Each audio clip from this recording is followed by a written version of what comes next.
I got to hear that intro not that long ago. I did like the first two segments on Thursday. I get the whole stinking show today. Greg Rakestraw in for Jake Query. Jake very much has a doctor's note in terms of why he is not here. He is reunited with Derek Schultz for like the second time of 3 this week.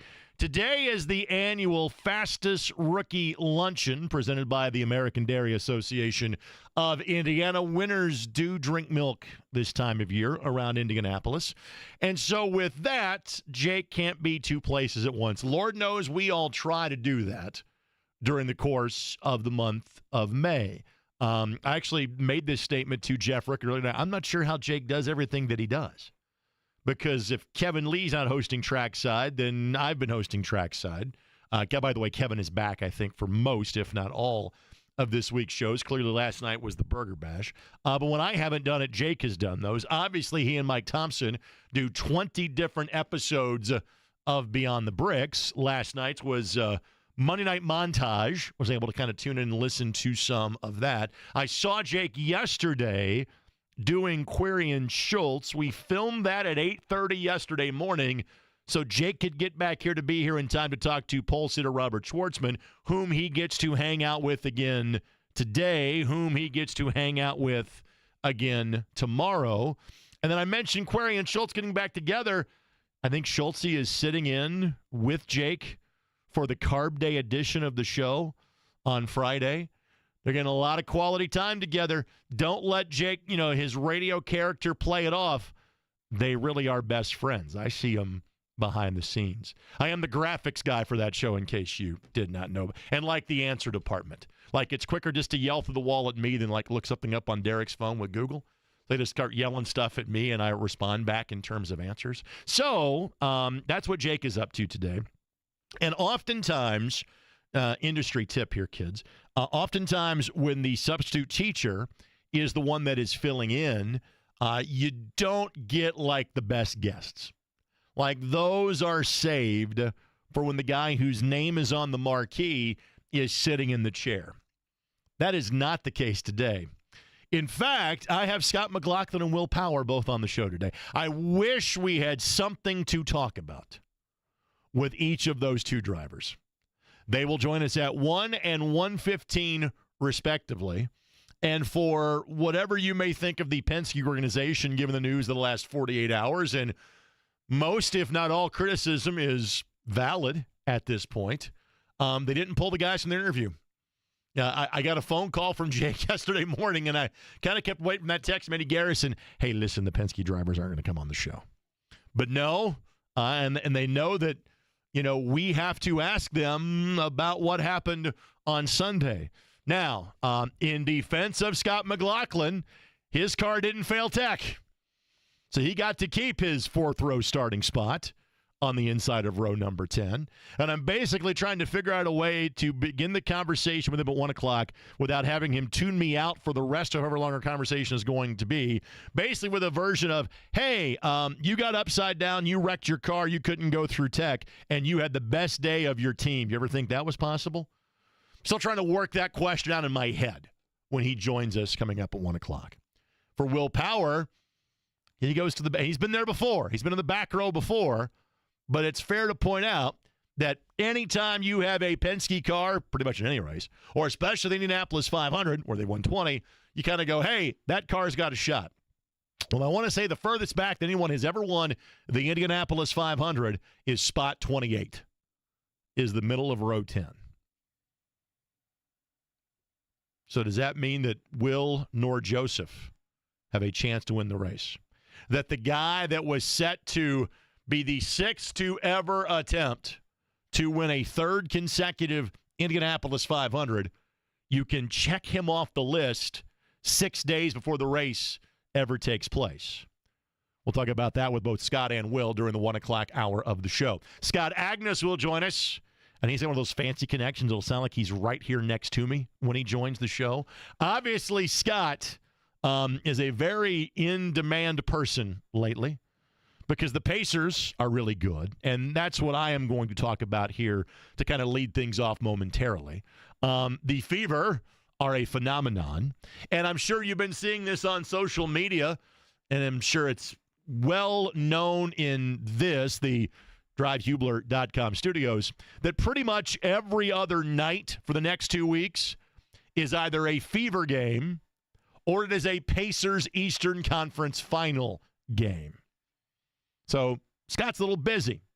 Kind enough to join us tonight. Fever are in action this evening, and because of month of May programming, coverage shifts over to 93 WIBC, the same person whom you'll hear chime in whenever he darn well pleases, Garasino, Eddie Garrison hosting the pregame show at 6:45, leading into coverage at 7.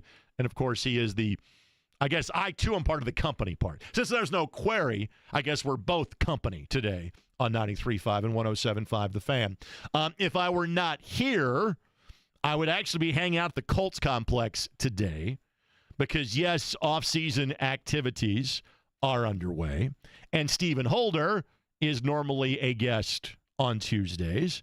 And, frankly, Stephen and I chat on a regular basis at the Colts complex.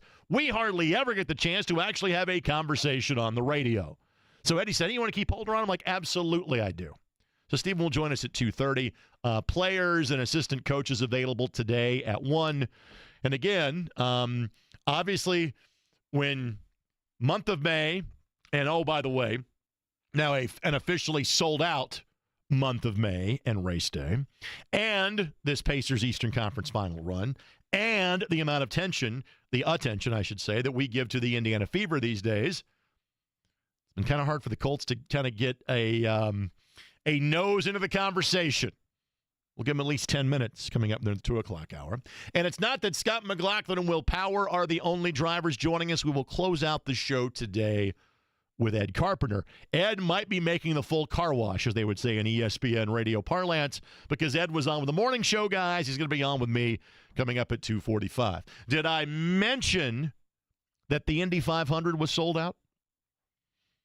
I did. Have I mentioned, and I haven't, that I have a pair of Indy 500 tickets to sell you? I mean, to give away for free. I tried to convince Eddie that we should just auction these off, not for charity, but for like the Eddie Garrison Foundation. You know, he could actually buy, his lovely bride-to-be at some point in time, who's his common-law wife. I can see Jake's influence on him, that maybe Eddie eventually could actually buy her a diamond ring. Hopefully hosting that pregame show before Fever basketball maybe is leading in that direction. But no, station management, integrity.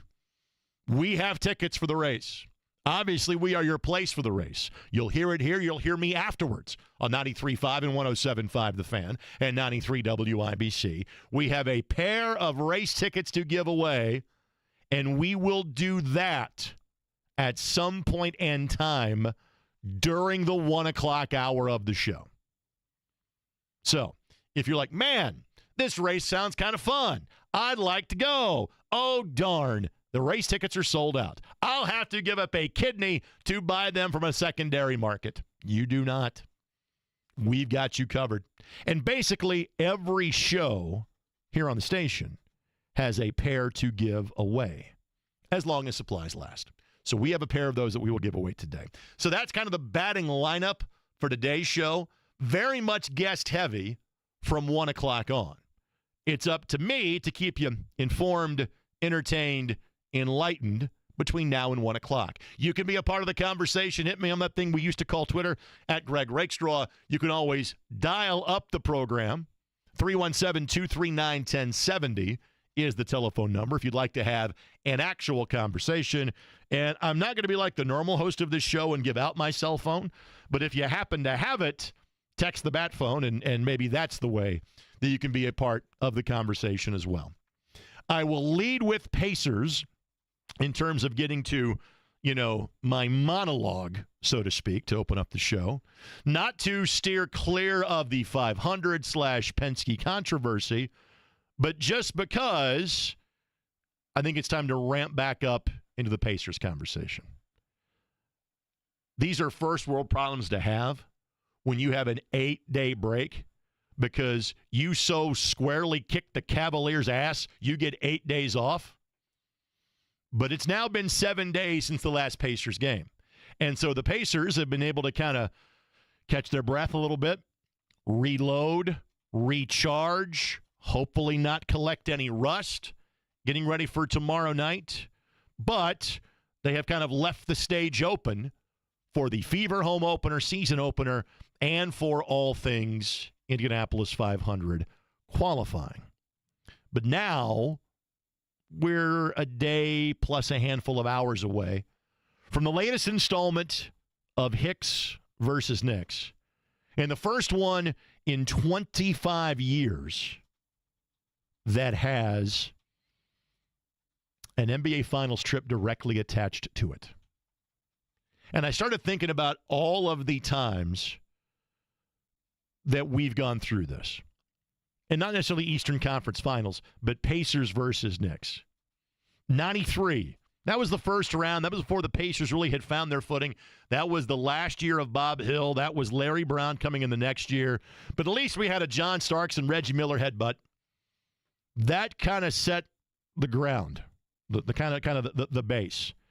Then we had 94, when we didn't know any better. When the Pacers had won a playoff series for the first time in their 18-year NBA history. Swept the Magic in 3 in Shaq and Penny's first postseason together. Byron Scott delivering his expertise from his days as a Los Angeles Laker.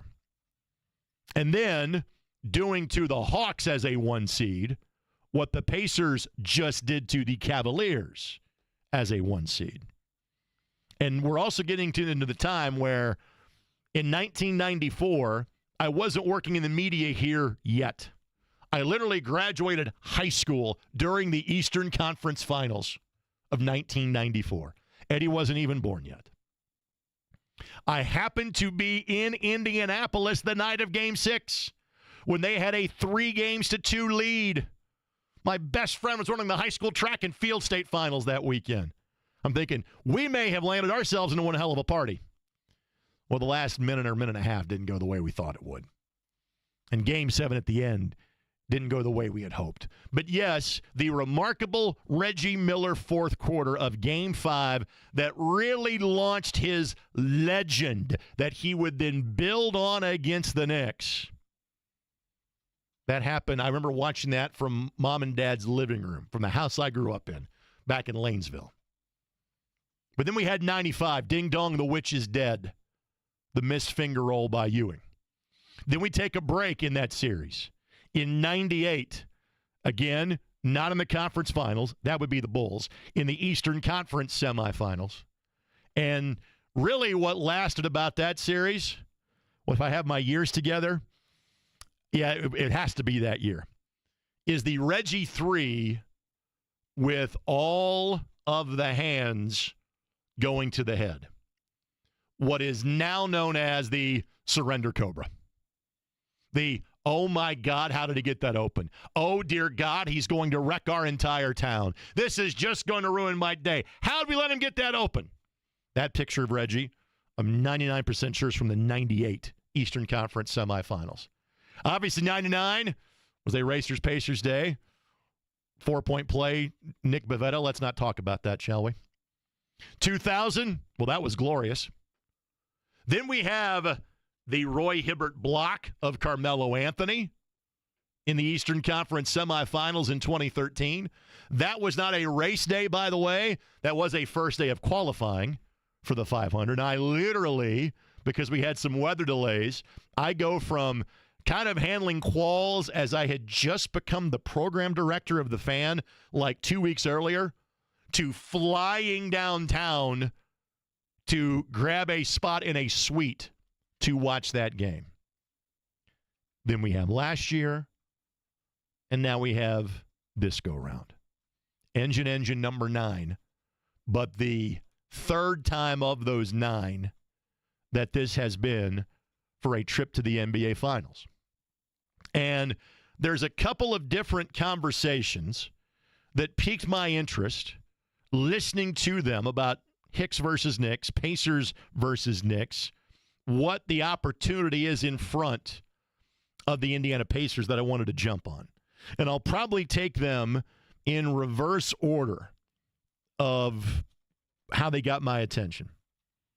And this goes back to really game number 2 and the same gesture that I saw Knicks fans making to that Reggie Miller 3, you saw that from Cleveland Cavalier fans when Tyrese Halliburton is rising up to make that 3 to win the game with the remarkable comeback, but yet didn't seem as remarkable because it was the second time in 8 days that the Pacers had snatched victory from the jaws of defeat and were trailing by, 7 or 8 points with 40 seconds left to go, and yet walked away from a game with a win. And I remember the next day hearing Jeff and JB and KB and just kind of a random off-the-cuff comment that Jeff made has been one of the top 3 moments in Pacer history. So it kind of got me thinking.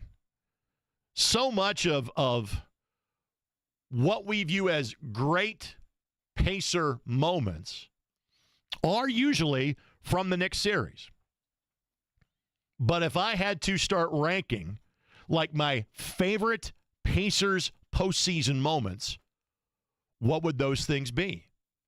And is it Patrick Ewing missing a layup, or is it more Reggie Miller, 8 points, 9 seconds in game 1 of that 95 Eastern Conference semifinal series on a Saturday afternoon? Is it Reggie getting the nudge off of Michael Jordan and making the 3? And I forget whether that was game 3 or game 4. I want to say it was game 4 of the 98 Eastern Conference Finals against the Chicago Bulls. Is it Reggie making that 3 to put away the New York Knicks also during the course of 1998? And to be honest with you, there were good moments in the early 2000s in terms of Pacers playoff basketball. There was obviously the trip to the 04 Eastern Conference Finals that didn't go so well. But there were still wins to get there. And the same with what the Pacers did in the Paul George, George Hill, David West, Lance Stevenson era. There were great results that just kind of ended without the desired destination. So if I said to you, give me your favorite Pacers playoff moment ever, okay? The proper answer to that would be, I hope it hasn't happened yet. Because for all the amount of time, and I pointed this out when I was on the air 5 days ago, the fact that this team has gotten to the Eastern Conference Finals basically once every 3 years for the last 31 years. That's really impressive. Okay? But at the same time, how many times has this group made the NBA Finals? 1. 2000, 25 years ago. And that is what makes, not just for the Pacers, but for everybody that's still playing, that's what makes this opportunity so great, so grand. In that, for the Thunder, you got to go back. Their last championship was not in Oklahoma City.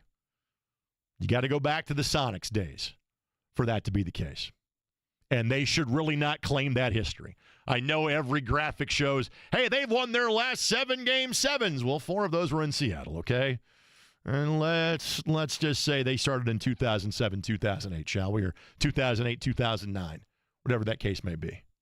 The Minnesota Timberwolves have been around for, 35 years? I think this is their 36 years of franchise. Is this like their second or third trip to a conference final? Like, you have to go back to George Mikan for there to be an NBA Finals trip for a team that's based in Minneapolis. And Lord knows none of us here locally are going to ever feel any sort of sympathy or, oh, man, the Knicks have not been to a final in 25 years. Well, good riddance. I was going to feel bad about that. But there is something to be said for looking around and going,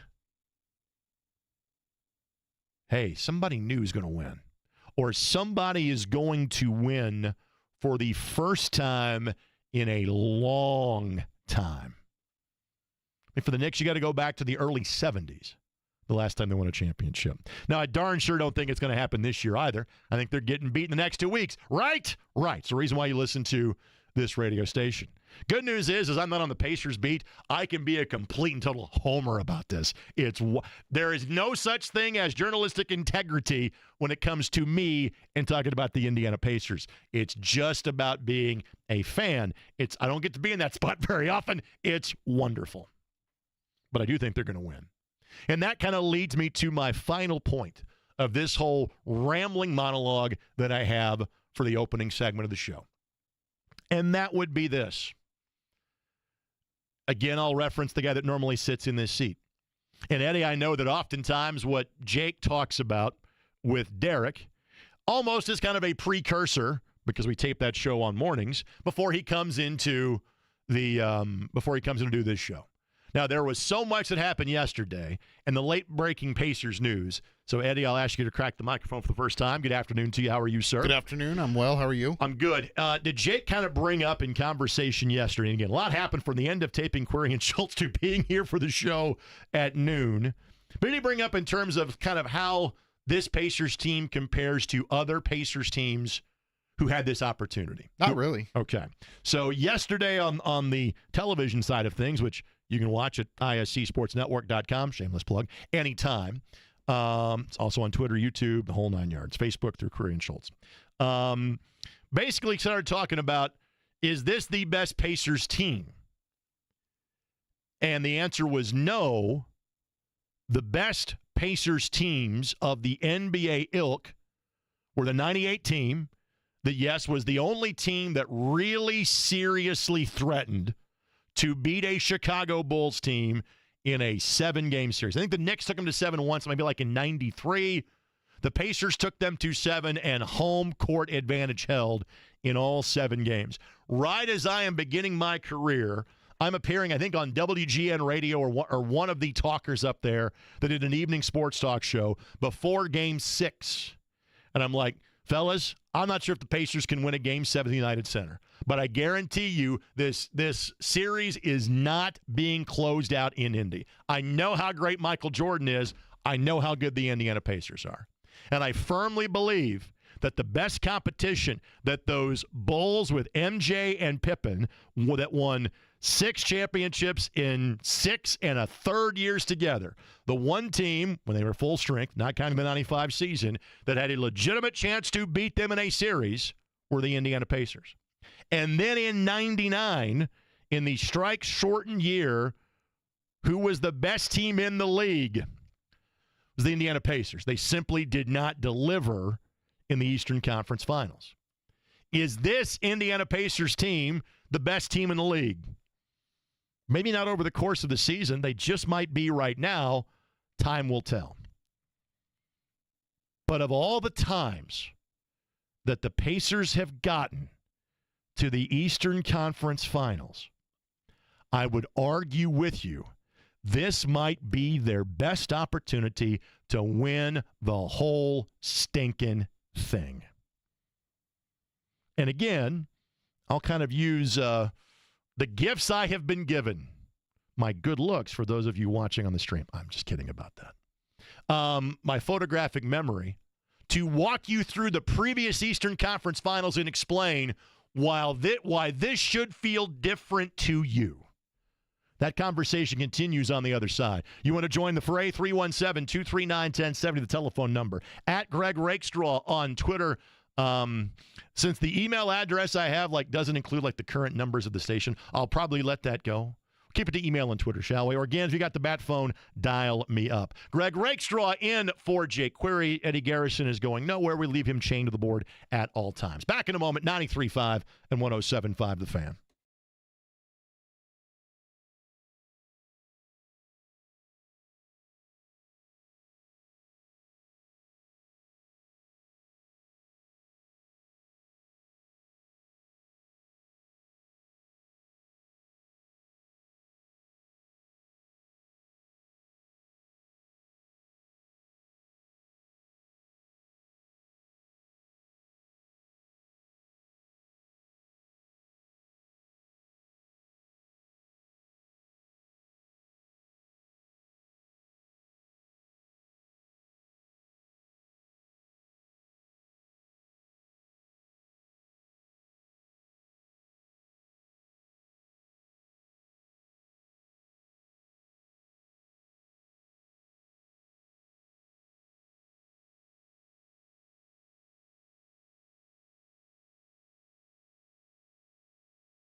You know, sometimes hosts get mad when you change the rejoin if they're out for a day.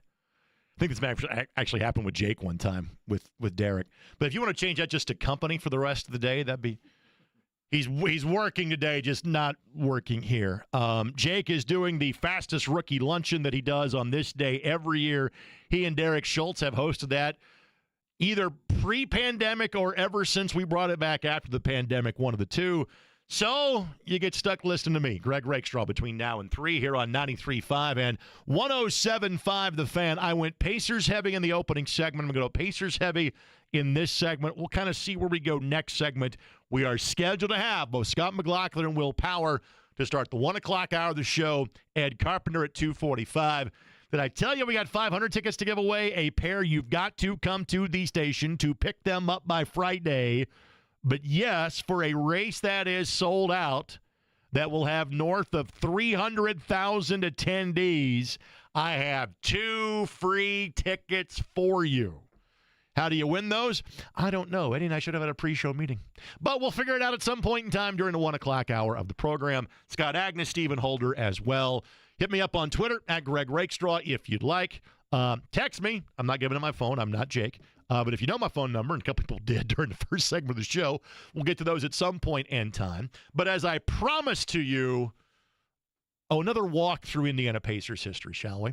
And again, this stems off a conversation that Jake was having with Derek, not on this medium, but via ISC yesterday. And that was, hey, this is not the best Pacers team, but immediately the synapses in my brain fired. I feel different about this because I think it is their best chance. And the parallel that immediately smacked me in the face would be the time the Colts won the Super Bowl. Were the 2006 Indianapolis Colts the best Indianapolis Colts team? No.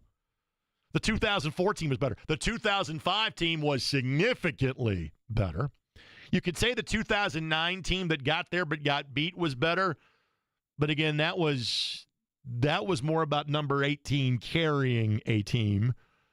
In 2006, and especially in 2005, that was not as much the case. So right there is your, proof that we all have in this market. Doesn't have to be your best team. You got to be the best team at the right time, and you got to have your best chance. You got to have your best window. And yes, we use this phrase this week, the window over Terre Haute. Well, the window over Indianapolis and the window over the NBA is open. I mean, we're talking about the Knicks that haven't won since the 70s, the Timberwolves who have won since never, and the Oklahoma City Thunder who were 2 time zones away and decades away the last time that they won a championship. And the Indiana Pacers last won in a completely different league. So it's a level playing field. Knicks are a really good basketball team. But you know what? So are the Indiana Pacers. The Oklahoma City Thunder are a really good basketball team. But they're young, kind of like the Cleveland Cavaliers. The T-Wolves maybe have the best individual players still going. I know Shai Gilgeous-Alexander's really good in Oklahoma City, but Anthony Edwards might be the guy most capable of getting you a bucket if you needed it of the 4 teams that are left. But again, let's take a walk down memory lane, all right? This is just the Eastern Conference Finals trips. 94. Well, the Knicks had been the one that had been knocking on the door, and while they weren't the 1 seed, they were the team that had the most playoff experience. And again, this is for those of you watching on the video stream, YouTube, Twitter, etc. Missed it by that much. Just the millimeter between your thumb and your index finger. In 95, again, got to Game 7, but Pacers weren't the favorite. The Magic were. Everything was even in that series. By the way, 95 Game 4 is up there on the best Pacers moment / memories. The way that game went back and forth in terms of game-winning shots that were being hit, and finally Rick Smits got the winner, got Tree Romulans to fly by him to hit the game winner on Memorial Day, the day after the race in 1995. Some 30 years ago, and I think the 30-year anniversary of that would be at some point in time this week, obviously. Christ, I'm old. So again, a bad Game 7 performance, but you lost to the number 1 seed. In 98, it's the Michael Jordan Chicago Bulls. I'm not sure I need any more. In 99, that's the time the Pacers were the favorite, and again, just couldn't get it right in 99. In 2000, they weren't, but got the job done. In 2004, should have been us, man. Should have been us. But the Pistons not only beat the Pacers in 6, the Pistons embarrassed the Lakers that year in the finals. In case you need a refresher, in 2004, the Lakers had won 3 straight. First one against the Pacers in 2000, then 2001, then 2002. Spurs got them in 2003. The Lakers went out and got Gary Payton and Karl Malone to go with Shaq and Kobe. Now, both at the tail end of their careers, but still. And the Pistons gave away the only game that they lost in that final. They crushed the Lakers in 2004. Again, it should have been the Pacers. You go to 13 and 14, and even if you had home court, as the Pacers did in 14, you're going against LeBron and Dwayne Wade and Chris Bosh. Those Indiana Pacers teams were really good. They didn't have LeBron and Dwayne Wade. We'll put Cowboy Chris off to the side of that group. So often, when the Pacers have been good, they have had to go up against a team that was a clear favorite. Not every time, as I just delineated to you. But now I realize the Knicks are the higher seeded team. Okay? It's 3 versus 4. I realize the Knicks went out and made moves to flip their roster, bringing in Bridges, bringing in Karl Anthony Towns to go along with Brunson and Hart. But the Pacers just beat the number 1 seed. The Pacers have the opportunity. And again, out west, I know how many games the Thunder have won. I know. Pacers just beat a 64-win team. Just beat a 64-win team. And did so mostly on their home court. The window's open. The opportunity is here. We bemoan sometimes the economics of playing in a small market. Now, the NFL has leveled that as best they can. You might say the NBA has done the same thing. Looking at the markets other than New York, obviously, that are still left playing. And obviously, I'm just a bit biased as to whom I'd like to see playing in the NBA Finals from the Eastern Conference perspective. I don't have as much of a rooting interest out west. There's certainly a team I think maybe I'd rather match up with. Given my druthers, give me the team that won 15, 16, 17 less games in the West, saying than the Oklahoma City Thunder.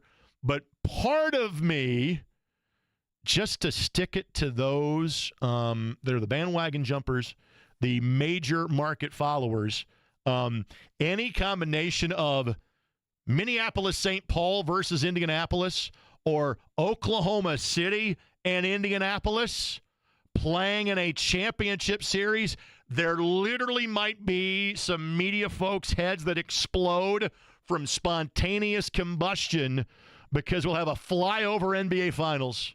It'll be so Midwest nice, you cannot stand it. I'm here for that. Oh, I am so here for that. But again, we don't need a reason to root for the Indiana Pacers here, because they're kind of our team. That's kind of what we do. All right, you got something to say on these topics in terms of the Pacers? Feel free. We'll leave open phone lines and open social media for the next segment of the show. 317-239-1070 at Greg Rakestraw on Twitter if you want to interact. Got some good text and tweets from the bat phone as well that I'll share with you. Again, Scott McLaughlin, Will Power, scheduled for 1 and 1:15. A pair of Indy 500 tickets to give away in the 1 o'clock hour as well, and a very guest-centric 2 o'clock hour as well. Greg Rakestraw filling in for Jake Query, 93.5, 107.5 The Fan.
This is 1985 that I am hearing as the song. That would be correct. 40 years celebrating spin and win of Danny Sullivan. Of course, no Jacob Abel in the race with the Miller High Life livery, unfortunately. But we kind of saw that one coming. I touched on Indy 500 stuff early. I have gone Pacers heavy. We will go Indy 500 in depth next hour. Obviously, Scott McLaughlin will power scheduled for the next segment of the show. And, geez, what we're going to talk about. We got a lot to talk about with every driver getting ready for the 500, but especially the guys from Team Penske, and two of the three kind enough to still join us. So we'll do that coming up in the next segment of the show. I advertised the phone lines, and you called. Let's start with Rob, 317-239-1070. Hello, Rob. How you doing? Hey, Greg. I'm doing great. First time, long time here. Just wanted to call in and say, I was looking at this upcoming series and trying not to be a defeatist when it comes to a small market team playing against New York and the other two small market teams facing off against each other in the Western Conference. Looking back at, Pacers as a team in our history, obviously, we've had a lot of close, but not not getting over the championship line. But I was surprised to see that the foul differential between Halliburton and Donovan Mitchell wasn't as strong as I thought it'd be. So maybe this year is our time. I'll hang up and listen to your response. Rob, I certainly hope so. And, Rob, thanks for the telephone call. And I'm not going into this series sweating officiating, big market, small market, until I get stung by it. How about that? Put it that way. Not on my radar just yet. Rob, thanks for the telephone call. Let's get to Todd's telephone call next. 317-239-1070. Hello, Todd. Hey, Greg. Always good to hear you on the air. I feel like I learned something every time you fill in. So good to hear you. Thank you. I was wanted to ask you this: is Mrs. Rakestraw a sports fan? Actually, she is not. I mean, she is, but she's not. And people, I think, are stunned. Like, if you walk into my house, there's not a lot of sports memorabilia in it. I try to save that for the office. And so, like, when it's me and the missus, we're talking about our kids and life. And, like, between the two of us, we have 2 master's degrees. And I walk out of the conversation, and we still have 2 master's degrees. So she's, like, wicked smart. So I talk about smart people stuff with her. Roger. Hey, so personally, for the 2 things I'll say here, if we're fortunate enough to get through New York, I would also like I would prefer the Minnesota matchup. I think it's a better matchup for us, personnel-wise. And then also, from my heart here, there's a young kid from Warren Central that used to be on these very airways that I believe is the Tim Timberwolves play-by-play guy, and I'm very fond of Mr. Grady, and I'd like it for him as well. He's done well in life, my friend. Yes, he has. Todd, good to talk to you, buddy, and thanks for the kind words. I appreciate that. And I have let my mind wonder about what if we had an MG NBA Finals? The team that he works for versus the team that he used to work for, the boyhood team, where he got his start. Like, do we have him present the ceremonial game ball for the first game in Indianapolis? We'd have to tie in something some way. But if you asked Michael whom he'd be loyal to, the answer would be the Minnesota Timberwolves, because that's where you're collecting a paycheck from. That is always where you are most loyal to. All right, I have been warned that Greg, not me, but Greg, the telephone caller at 317-239-1070, doesn't have the best cell service. However, because his name is Greg, we're going to push him to the front of the line anyway. Greg, I hope you're there. How are you? Yeah, I'm good, Greg. Hopefully you can hear me. Dude, your cell service has improved tremendously. Fire away. Yeah, it has. Hey, I just 2 quick things. One is I hope the Pacers do really well, and I do hope they play OKC. That would be phenomenal. The Mines in New York and everybody would lose. They would be lost. But I wanted to really just get your thoughts before you bring the Penske guys on. I think Roger's got too much control. He's got too much control of the track, of the series, of his cars, and all that. And that's the only sport I know of that has vertical integration like that you own everything. And I think it's becoming ridiculous, and just wanted to get your thoughts on that. It's not a problem until it is, Greg. And it's a tremendously fair point to bring up. I am not sure that I have the time in this segment of the show to give you a proper answer. Greg, what I will tell you is I will give you my take on that, and I will do so during the 1 o'clock hour of the show. Again, kind of the booking of the show, the timing of the show. Scott McLaughlin, 1 o'clock. Willpower, 1:15. We don't have our next guest until 2 o'clock. So my plan was to kind of make this like the Pacers hour and to make the 1 o'clock hour the Racers hour. And so, Greg, I will give you that answer, but I will do so after we have those two drivers on the show. Greg, thanks for the phone call. Let me get to Tyler's telephone call real quick, 317-239-1070. Hello, Tyler. Hey, Greg. How you doing, man? Good, sir. What do you have for us? Yeah, so I just wanted to say, there's all this talk about small market versus big market. I mean, the last I checked, the dimensions of the court are still the same. You're going Norman Dale on me? Yeah, to quote the late great Gene Hackman, man. I mean, I think you'll find that the hoop is still 10 feet off of the ground, just like it is here in Indiana. I mean, all that matters is those 5 guys on the court. Our bench goes deeper than the Knicks.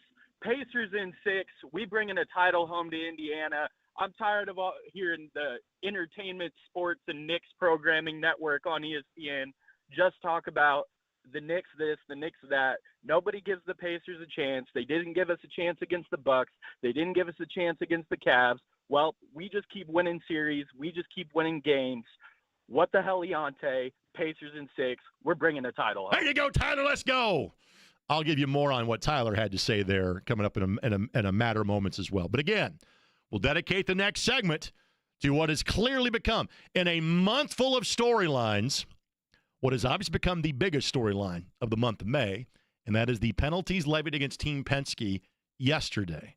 Will Power and Joseph Newgarden fail tech, don't go qualify. Then yesterday, those to go to the back row. Now, in defense of Scott McLaughlin, not an issue for his car. He will start on the inside of row number 4. He will join us next.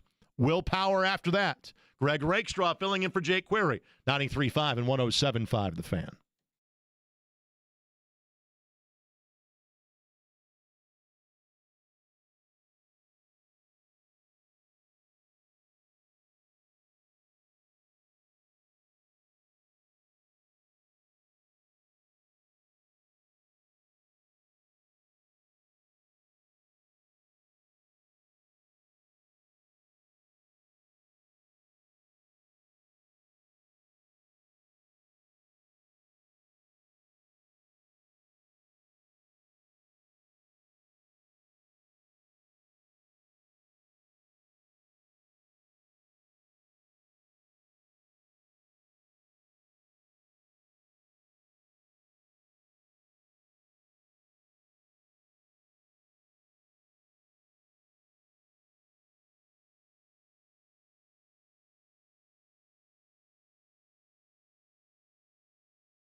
It is hour number 2. Jake Query.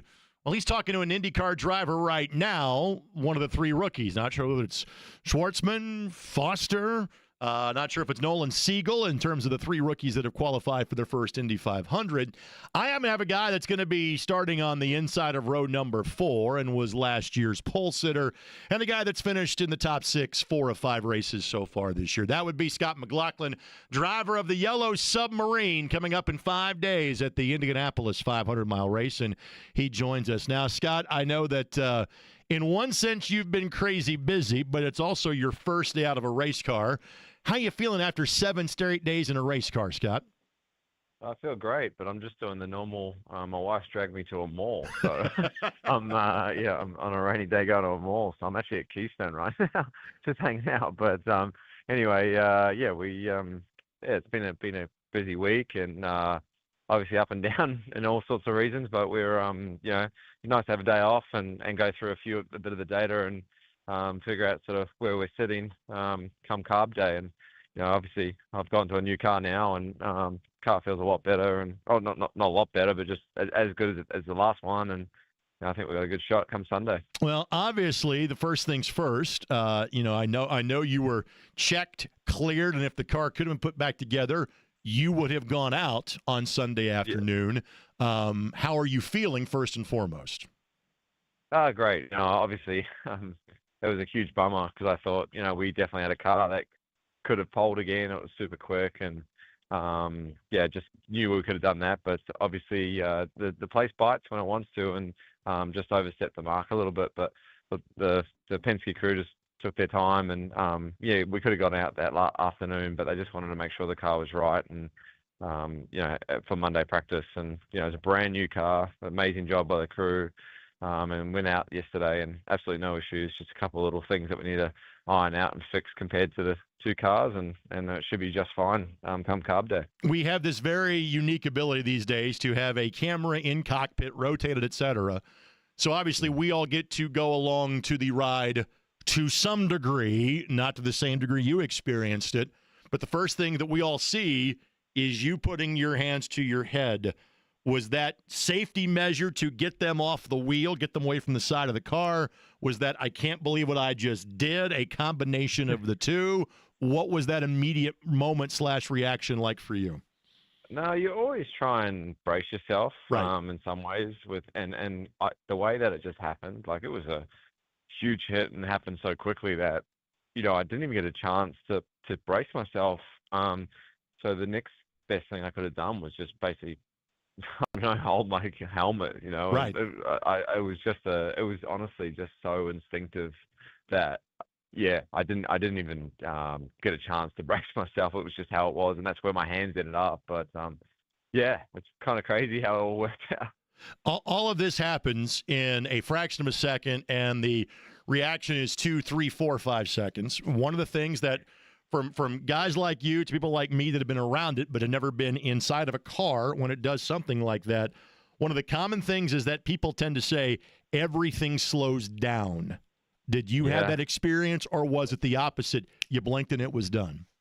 No, I said to my wife that night and a couple other people, I'm like, it's very true. I've had a couple of big shunts in my career, sure. But never sort of taken flight and whatnot, and that definitely slowed down like a ton, and that was definitely, I remember every detail of the crash to the point where I've never been in a crash where I've hit the wall and obviously the noise happens and then it all of a sudden goes quiet because you're completely airborne, and then it comes down crashing and goes bang, so it proves how quick we're going, how much we're on the edge, and I mean we were back out there on Monday and I was back to it, just holding it flat through turn 2. It's just what I'm made to do, and my wife understands that too. Obviously, your issue on Sunday became a different issue for your teammates, and it's their issue they're dealing with, not you. I want to make sure I point that out. You're staying where you were going to be on the inside of row number 4. I don't want to put you on a spot in terms of asking about violations, et cetera. I'll simply phrase it this way. There's a very high standard there at Penske. My guess would be it's a challenge to some degree you dealt with during the month of May last year. Clearly, you sat on the pole, you finished 6th, your teammate won it. Kind of how was morale around the paddock, the garage, the shop a day ago? Yeah, I think, we're all sort of taking our time to digest everything and move who we need to move, but at the same time, I'm just driving, man.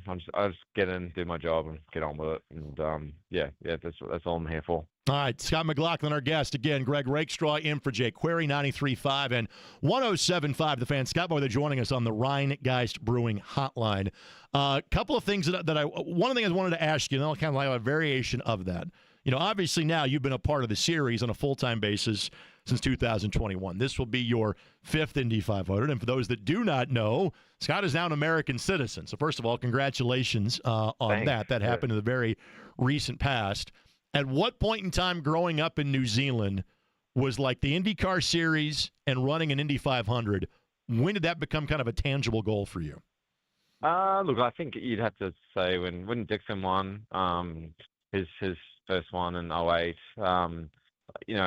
I probably, started taking a lot more of a chance, a lot more of a look at it and seeing what IndyCar was all about. But my ultimate goal was always supercars. My mum and dad always had supercars is what the race series I raced at in Australia was, but mum and dad always had an infatuation with America, and so I started taking a keen interest in NASCAR and IndyCar, and with the opportunity ever to be here. And then I met Roger Penske and raced for him down there, and he gave me the chance to come over. And I've loved this race ever since I attended actually the 100th running of the 500 as a spectator, and I was just in the bleachers. And it's kind of crazy now that I'm on the other side of what's probably going to be a sold out crowd. So it's awesome. All right, so I'm glad you brought that up. So literally the last time that it happened, as you just alluded to, was 9 years ago.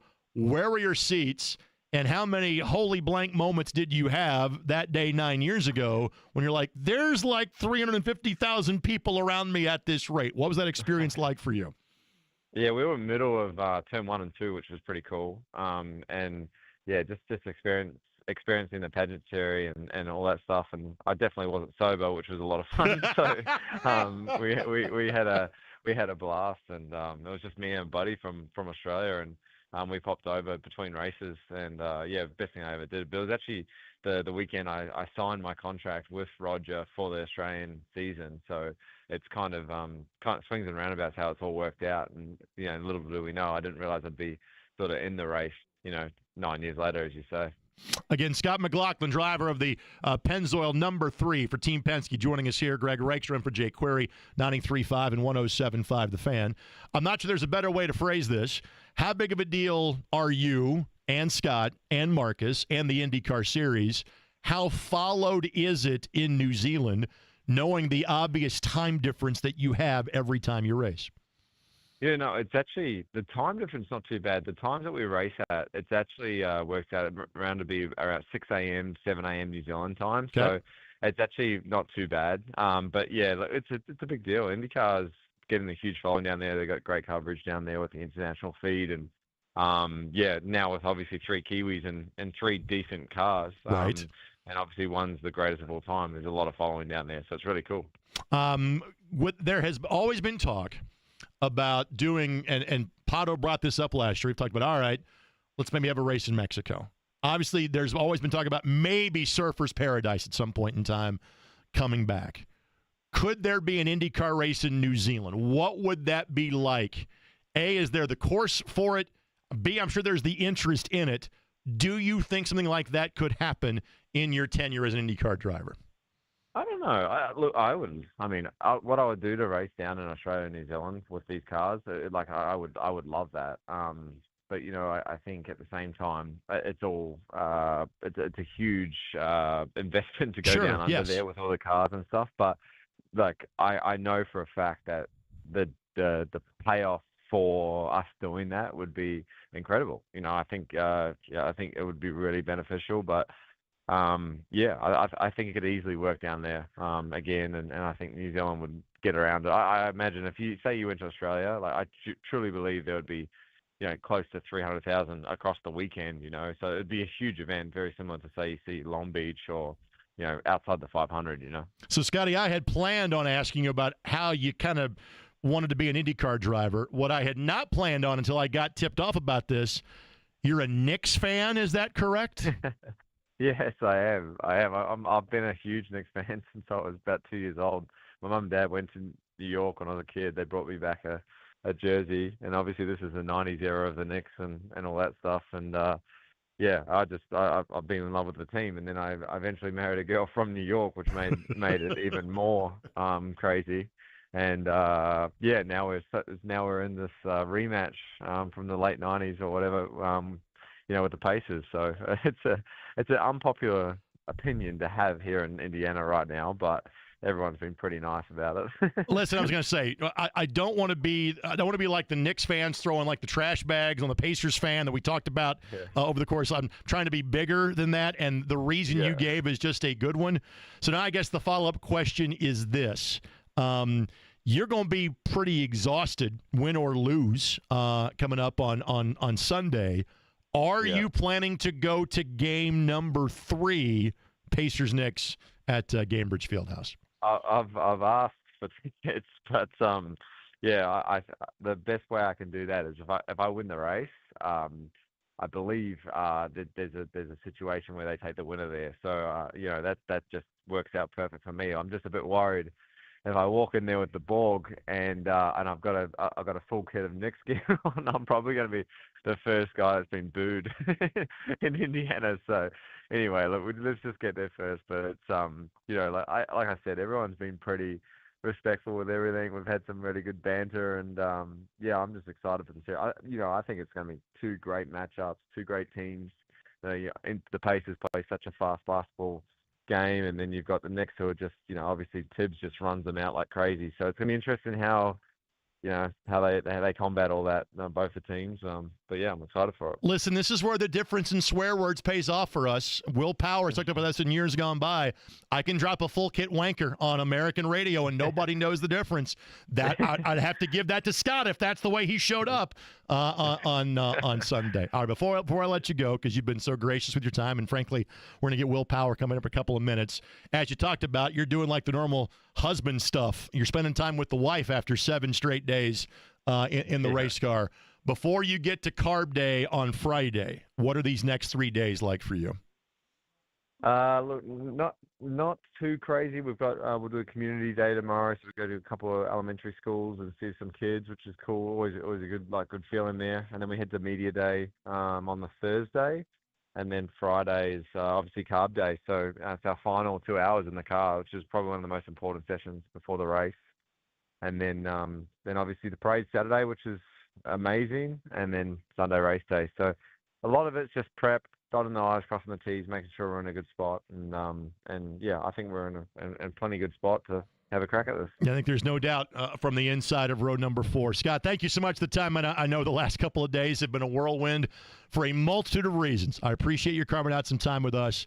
Best of luck to you early Sunday, like say up until about 8 o'clock. After that, no good luck to you at all with your team on Sunday night. Thank you, Scotty. I respect it.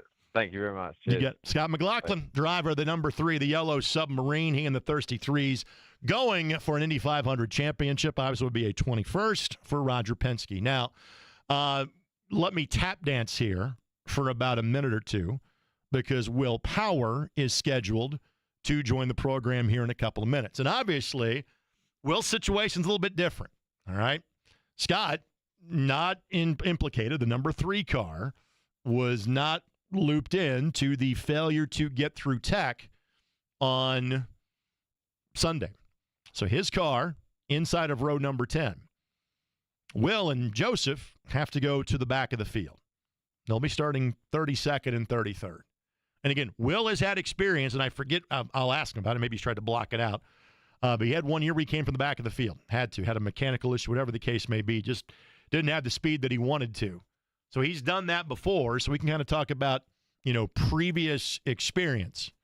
But we'll certainly ask him about that when he joins the show about a minute or two. Greg Rakestraw with you here on 93.5 and 107.5 The Fan. That will be available on the podcast page very soon at 1075thefan.com. Your phone calls and tweets for the remainder of this hour. I got a great question from Greg that dialed us up that asked my thoughts in terms of the Penske control of all things 500, all things IndyCar Series. He used the phrase vertical integration. It is a fair question you ask. I did not have the time to really kind of dig into that. I will do that in the next segment of the show. But again, we have guests scheduled that simply command my attention. We go from the driver of the Penske number 3 to the driver of the Verizon number 12. If I have my math on my fingers and toes correct, his 18th Indianapolis 500-mile race. Started, obviously, a former winner in the Indy 500. It is Will Power that joins us now. Will, this is Greg. How you doing this afternoon? Very well, thank you. How are you? I'm good. Obviously, you have dealt with a lot. Any guy that has been around this sport for as long as you have, that has been in as many 500s as you have been, has dealt with a lot. What you and the team kind of had to deal with the last couple of days, that's an entirely different animal. Kind of how you coping with all this right now. Yeah, it is what it is, and I have to say on yesterday I had one of the best cars I've had all month. Felt really good, got in a great window, felt confident, was able to pass and so on. So that's a good sign. Things change very quickly around here with wind and temperatures.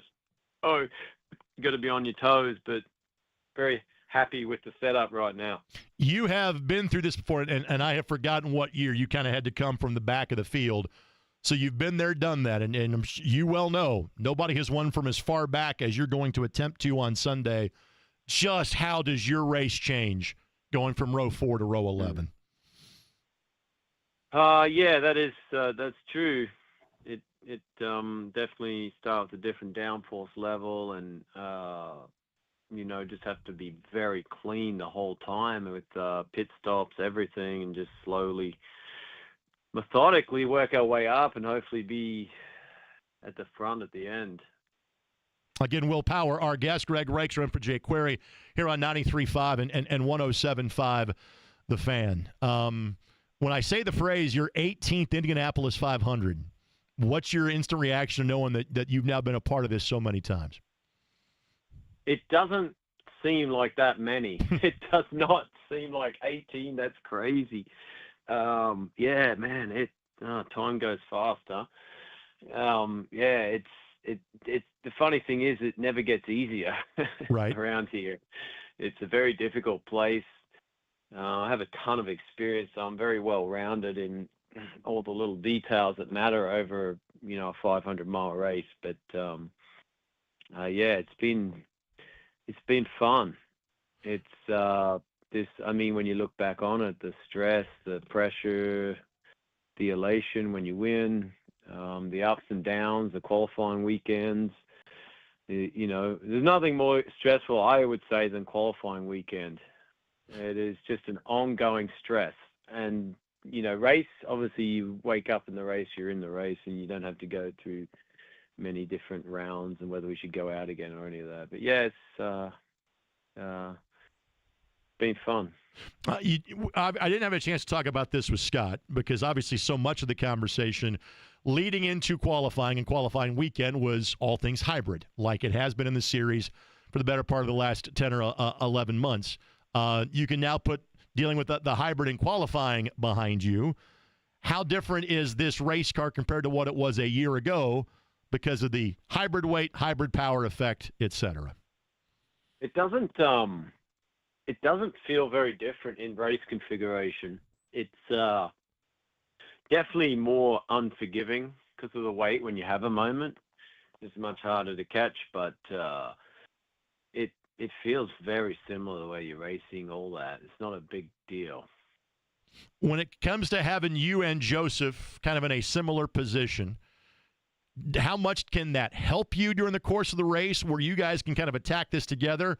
Or once the race starts, you guys are on two different, I wouldn't say plans, but you're on two different teams. Does it change your mindset knowing you've got somebody else there right with you and kind of in the same issue?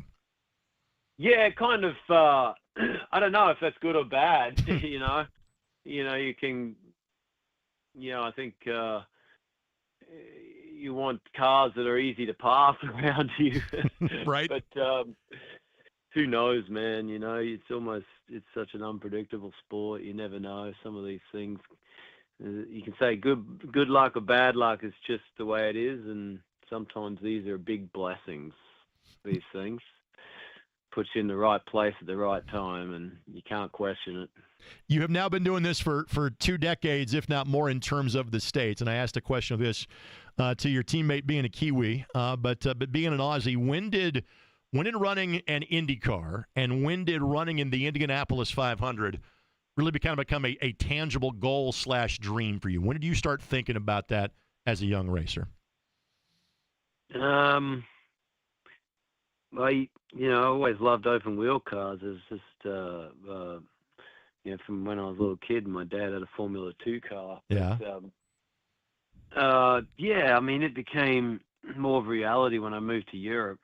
I was racing, trying to get into Formula 1, and then ultimately got a test in the Champ car, and that's how it all started to unfold. And here I am, 20 years later. You are part of this remarkable generation, and again, your number of races is not that far behind Elio's 25 and Scott's 23 and Ed's 22 and what's going to be Marco's 20. And again, for kind of all of you, I think there's some acknowledgement. Hey, there's 1, 2 handful, but not a lot. What's it like to go into this race knowing I'm not sure how many more of these I'm going to compete in? Do you even acknowledge that until somebody like me asks you that question? Yep, you definitely know. You don't know how many you got left, so you try to enjoy it as much as possible. It's that is certainly something you do think of. I know you guys train like the bejesus to be as physically fit for the demands that are asked to turn 200 laps, 800 corners, 500 miles, etc. You literally just have had 7 days in a race car, which is not normal for you. How you feeling today after turning laps 7 days in a row? It's fine. Kind of got withdrawals. I get withdrawals when I'm not driving. Yeah, it's all fine, and look forward to it. It's kind of good to have a break, and it all just sinks in. I think when you get back in the car, you feel better, and your brain gets to download and assess everything that's happened, and you always come back a little stronger. So yeah. Final thing, Will, before we let you go, again, former Indianapolis 500-mile race winner Will Power, our guest. Greg Rakestraw filling in for Jake Query. Will on the Rheingeist hotline here on 93.5 and 107.5 The Fan. If I ask you favorite part about coming to the track, an easy answer is racing. Favorite memory, obviously, would be winning an Indianapolis 500, not to mention numerous other road course events here at 16th and Georgetown. What's the best part about coming back to IMS with your face on the Borg Warner, things that maybe the average person wouldn't think about? Best part of having your name attached to this track as a winner is what to you? Oh, man, that's, the best part about coming back here, I think, is the chance to win a second. It's a good thing. And now the follow-up question to that, even from where you're starting, do you feel you can do it? Yes, I do. Yes, I do. I really do. I'm certain you can do it from there. Well, if anybody can do it, it'd be you and Joseph, right? Yeah, and it's just like I said, it's not good or bad luck. It's just the way it is, and sometimes it's a big blessing that you start back there. You just don't know. You don't know. For all of us in life, it's about playing the hand you're dealt. And I wish you the best of luck in doing that on Sunday. Will, I know you're busy. Thank you so much for the time. Best of luck on race day on Sunday.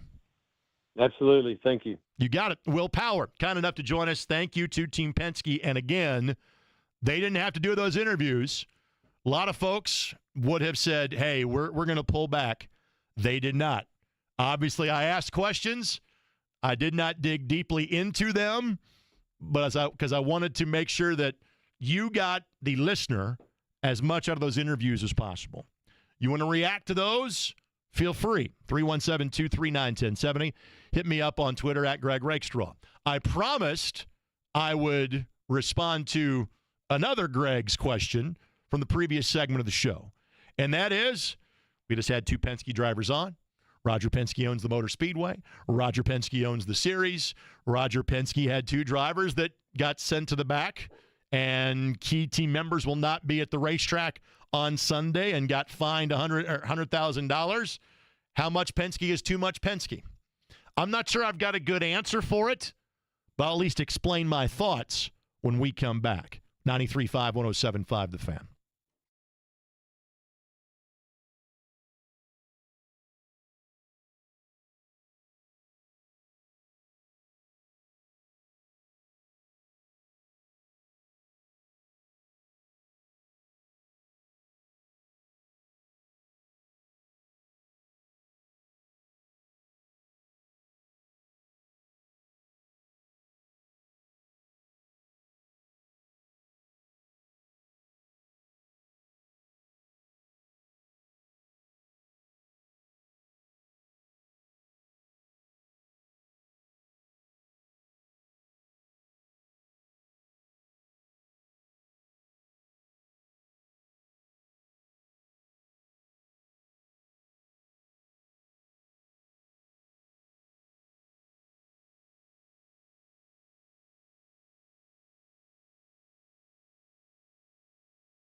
Hope you enjoyed the interviews with Scott McLaughlin and Will Power as much as I just enjoyed the Kevin Bowen burger from Cluster Truck. No, I tried to be good. My favorite food from Cluster Truck, and I realize we have working mirrors in my house. I'm not the skinny, healthy type. I'm getting to the time of the year where I actually, work on stuff like this, but I will verify this. You're used to hearing us talk about Cluster Truck on a regular basis on 93.5 and 107.5 The Fan. Again, I cater to those of you that are watching on YouTube as well as on Twitter. And for the female demographic in their 40s and 50s, I'm not as handsome as Jake Query. I apologize for that. But here is proof. You can see this here. I'll hold up to the camera. This is the Applewood Bacon Chicken Salad. I don't think I named it properly, but if you look up Applewood Salad, you'll find it when you go to the Cluster Truck app. And it comes with cranberry dressing. That was what I actually had ordered. But Evan, because he, A, brings us free, we're not going to complain, but B, wants us to push, particular items. Eddie ordered barbecue chicken strips. I ordered the aforementioned salad, but he also delivered 2 additional Kevin Bowen burgers. And I know things are going well at the station. I mean, it's May. They should be. Every commercial break is completely full. In other words, when I go to a break, I'm doing so for like 5.5 minutes, which clearly, again, I go to the online audience, gave me enough time. I did eat the rest of the lettuce, even there's a little bit of that lettuce right there. The Bowen burger is donezo. So thanks to our friends at Cluster Truck, there's the Connor Daly burger. There's the Jackson Lee burger. There's the Kevin Bowen burger. You don't have to buy a burger.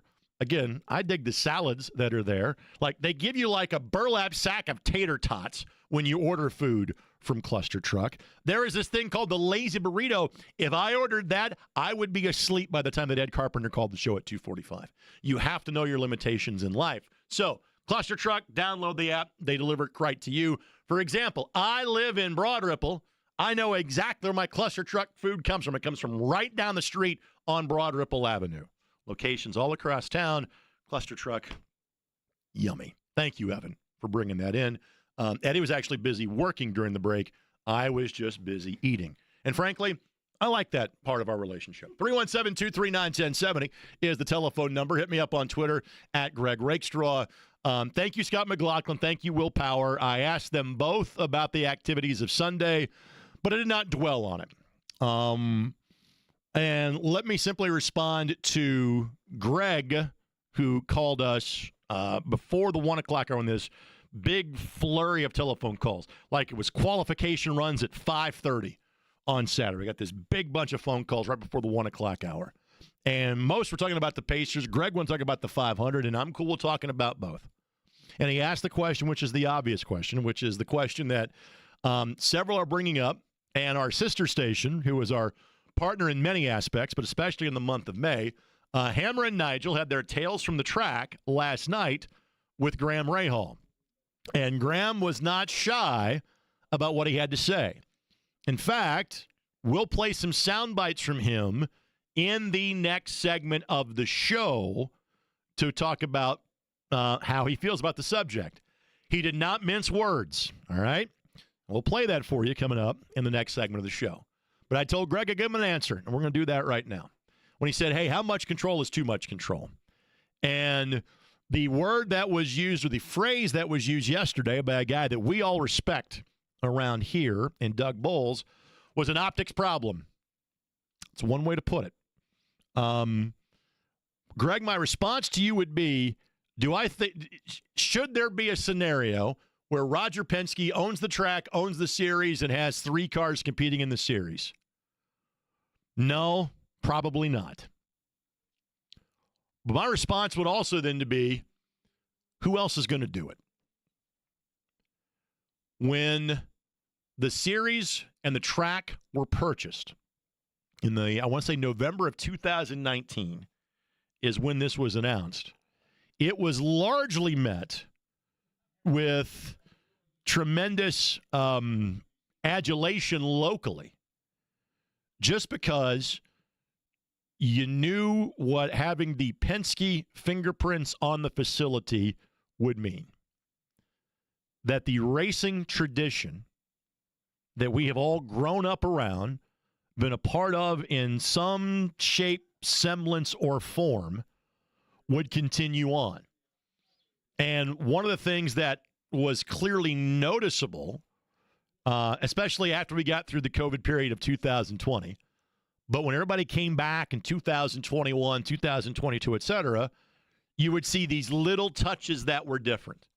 You know, things that were upgraded. Nothing ever looked bad at the Indianapolis Motor Speedway. Some things were modernized. Some things were updated. And so I'm not saying that there isn't a conflict of interest at times, a problem, and I am all for as much independent governance, appeals board, rules, oversight, etc. I'm not trying to say there's not a problem. But I also tend to be more of a bottom line person when I go, if Roger Penske wasn't running the IndyCar Series or didn't buy the Indianapolis Motor Speedway, whom else would be doing it? And for acknowledging that you have a potential conflict of interest, I also tend to be a person that looks at the fact that there are 27 cars running the series on a full-time basis. I don't think that's ever been the case before. Every race is on network television in the series. I know that has never been the case before. The event has sold out of tickets. And by the way, we will give away a pair of tickets to the 109th running of the Indianapolis 500-mile race in the next segment of the show, for what it's worth. But the race is sold out for the first time in 9 years. In other words, there's a lot of signs that what you're doing is working, that the stewardship of the Motor Speedway and of the series has led to very positive results. What I would also say is this. Again, an optics problem can actually be a problem. And so, yes, I am a big fan of having whatever sort of level independent arbiter you need in situations like this. What you must do if you're the series is you must stay out in front of issues like has happened. And yes, it is a different conversation when the same team is dinged for an infraction like this for the second time in 13 months. It was a problem last year. It is a bigger problem now. You cannot put your head in the sand and say, nothing to see here. No, there's something there. All right?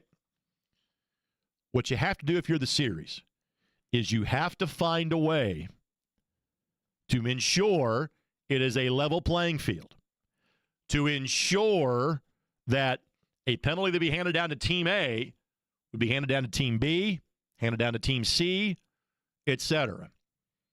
And what you have to do is make sure you do that before fans turn away. You don't have 350,000 people at the Indianapolis Motor Speedway. And what you have to do is make sure you do that before teams turn away. And you don't have 25 chartered entrants and the Prema team. And obviously we've talked a lot more about them over the course of the last, few days than we had ever before, since they're a first-year team in the series and had not made a great impact until, Saturday and Sunday. And now Robert Schwartzman's the first rookie pole winner in some 42 years. So let me give you an equation when we get to our next timeout, okay?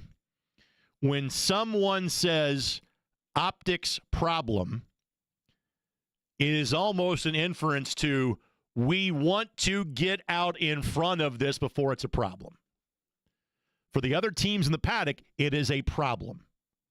But what you have to do if you're the IndyCar Series and somehow within the Penske organization with having a major infraction committed by Team Penske, you have to fix the optics problem. You have to get out in front of this. You have to deal with this to ensure that others say, you know what? We're going to go in a different direction. we're going to focus our energy on NASCAR or Formula E or Formula One. As about a year from now, you're going to have two teams that are competing in both F1 as well as IndyCar. You have to ensure that this is dealt with, if not even swiftly, fairly. You don't want to give people an excuse to not watch when this entire month and this entire week and this Sunday is about giving people a reason to watch and want to race here the other 16, 17, 18 events, whatever it is going to be during the course of the year. Right now, a lot of signs for the series are positive. You have to deal with this in a significant fashion to make sure that feeling remains. That's the task at hand. 317-239-1070. That's to call me.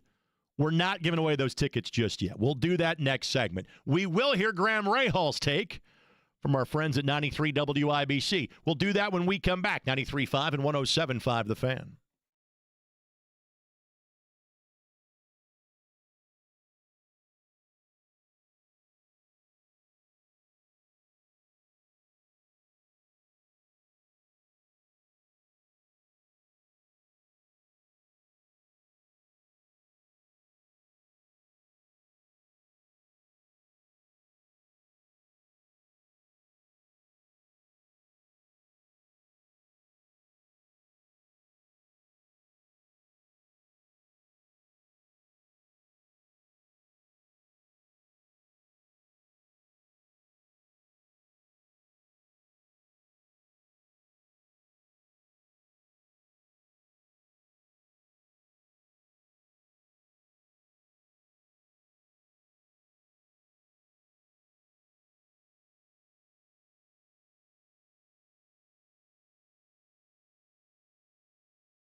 I got a feeling this song has been played a few times over the public address system at the Indianapolis Motor Speedway.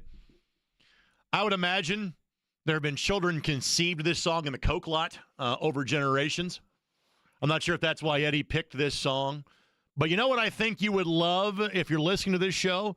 A, Jake back. That's tomorrow. B, it would be free tickets to the Indianapolis 500. So you want to start calling. Now's the time. 317-239-1070. We also have a tradition. Even though I am now adjunct faculty and have been for quite some time, I have been full-time at the ISC Sports Network now for more than 7 years. But I am still invited to participate in the race pool every year. And some years, it's been quite profitable. 3 years ago, when Marcus Ericsson won the race, you beautiful Swede, I had him. Last couple of years, not so much. But I give back to be a part of the group experience here every year. Just happened to be today was that day of the office pool. By the way, with food provided by our friends at Penn Station. I gave my $5. The guy that I got, I've interviewed numerous times. Seems like a good dude. I'm not sure he's winning the race. I drew Jack Harvey in the office pool. I hope for Jack's sake I don't get my $5 back. If he finishes 33rd, I get $5 back. I hope that doesn't happen for Jack. I think he's done a really good job because being asked to be a pit reporter is different than being asked to be an analyst. Being an analyst, I wouldn't say is easy, but for a long-time driver, it's easier. He's being asked to do like the reporter's job. That can be difficult. Winning from where he's starting will also likely be difficult, so I'm probably not getting my $5 back. But with that, caller 24 for Jack Harvey's number. Or Eddie can pick caller 2 or 4. Either way, that will be our winner for a pair of tickets. Gratis, free, doesn't cost you squat. 317-239-1070. Eddie will get those phone callers lined up in a matter of moments. But as advertised, courtesy of Hammer and Nigel, I wanted to kind of give you the opposing viewpoint, if you will, in terms of the Team Penske tech violation, second-time ding for a major infraction in the last 13 months. So this was pre-booked well before all this happened. Graham was the driver guest of Hammer and Nigel at their event last night. And Jason Hammer, you kind of heard a little rumble from the crowd in terms of, is it too soon to talk about? Graham Rahal said it was not soon enough. Is that too soon? I'm sorry. It's not too soon. There's quite a lot of frustration running around right now. You guys probably know that. And, you know, the problem with this entire thing, and I don't want to just bury them because the reality is what they were caught for is so minuscule, we all think. But that's the issue with it. If you're going to cheat with something like that, so blatant and so obvious and so in front of everybody's eyes, what are you doing with the rest of the car that we can't see? I mean, that's the questions that have to be asked because, you know, like what they got caught with, in my opinion, I think in most opinion, is so, it's stupid, to be honest. Like, but it's clearly against the rule. For some reason, every other team can follow that. But now the question is, so if you went to the museum today, you saw that the Indy 500 winning car from last year was illegal, and every car that they've been putting on track has been illegal. Again, as I said, Graham did not mince words. He was on one yesterday, and again, my guess, and that's Graham's nature, but it's also, I think, how the rest of the paddock feels. Only have time for one more sound. I forgot to get to a break, and the one of the follow-up questions when you first hear this story is, how much do the drivers know? Here's what Graham had to say about Joseph knowing the violation on his car. He's way too proud of a human being to admit it, if he does know. And so you can take that for what it's worth and read into that however you want to read into it. I do believe that there's a lot of people in this business that, you know, are full of integrity, and there are those that aren't. And I mean, I don't know. I don't think that they're in the loop on every little thing. But when he cried to all of you guys at Barber last year and told you he didn't know the rules about push to pass on a restart, that's complete and utter bull. And I don't care. He's been in it. He's been in it as long as I have, or damn near, right? I think he came in early 2011, somewhere around there, and I was a few years before that. That rule has never changed. So, again, Graham did not mince words, which I appreciate the honesty. This is where I point out, Joseph starts middle of row number 11. Graham starts inside row number 10. Those two cars might see each other early, if not often, in the race on Sunday. We don't lack for storylines and drama, do we? We will get back to Indy 500 talk with Ed Carpenter. If I do my math right, went from the inside of row 6 to the middle of row number 5 with the moving that happened on the grid yesterday. But until then, how about like Pacers and Colts? How about we hit on like I'll get some IU guests. We'll get on every major topic we could have. Pacers and Fever, Scott Agnes, Fieldhouse Files, comes your way next. Greg Rakestraw for Jake Query, 93.5, 107.5 The Fan.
From the DriveHubler.com studios, my name is Greg Rakestraw, in for Jake Query. Jake is back tomorrow. He was doing the fastest rookie luncheon, which I assume has been completed by now. He had another event last Thursday. I said, all right, I'll do like the first 30 minutes for you. Today, I'm like, hey, I'll do all 3 hours for you. You got enough on your plate. Gets to have the rest of the day off. Well, at least till 8 o'clock with Beyond the Bricks. Originally, I was on the docket for trackside tonight at 7. But, hey, Kevin Lee is free. So I get the boot. So I'm, like, done for the day like an hour from now. How about that? A guy whose work is never done, especially now that he's got Fever and Pacers every other night.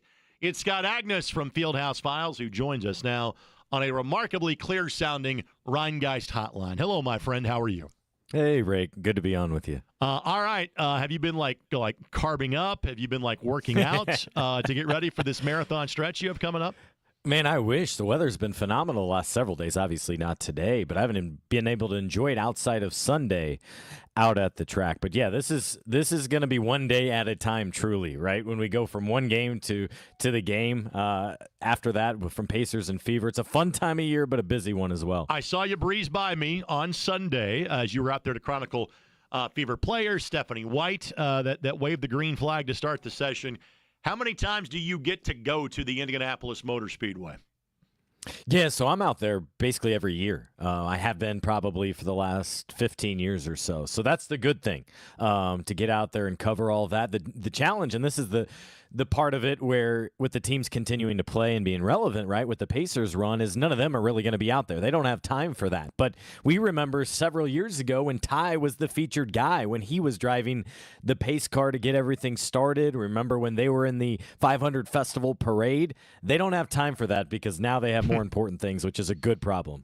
Exactly. All right, so the one bit of break they have had is now over. Will be as of tomorrow. Guys are probably getting on the plane as we speak to kind of head to New York City.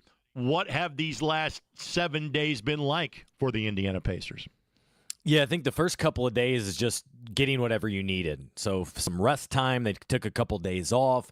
Then they got back in the gym rake and got the shots up, was able to work on themselves, focus on what they each needed until they figured out their opponent. And until then, there wasn't much else to talk about, right, other than that rest period. But then you figure it out. It's the Knicks, and the storylines are aplenty. But I'll go to the one I think that's most intriguing, and it's how different this series is from last year. Sure. Yes, they met in the semifinals, but the teams are much different. The focal points are a little bit different, and health status for both teams are significantly different. All right, so the Knicks are a better team than they were last year. As simple as that. How are the matchups different for the Indiana Pacers? And again, there's just healthy bodies, more talented players, but big picture for the Knicks, having Cat, having Bridges to go with Brunson and Hart. How is this Knicks team fully healthy? Better and different than even last year's Knicks team fully healthy was, which we didn't get to see. And throw in OG Anunoby, IU guy, yep. who was injured for much of that series last season, which was a significant change in what they were able to do. So for me, the whole thing starts inside, Greg. It does, with Karl Anthony Towns, who's had his way with the Pacers in the past, basically averaging 30 points, 10 assists. Play inside and out. He was the missing piece in the Knicks' mind that they went out and got this past off season. There's no DiVincenzo like there was last year who tore the Pacers up and hit all those outside shots. That's why it's ultimately going to become now the war of attrition. The Pacers have leaned into their depth all season long, the last several years.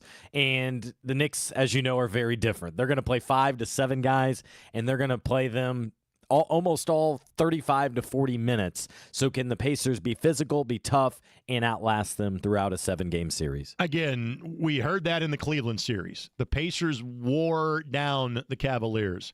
Again, we heard physicality in a different way than we heard from Pacers and Knicks or Pacers and Pistons, even Pacers and Bulls back in the day. So again, I realize you're covering the Pacers. I'm asking you Knicks questions. I get that.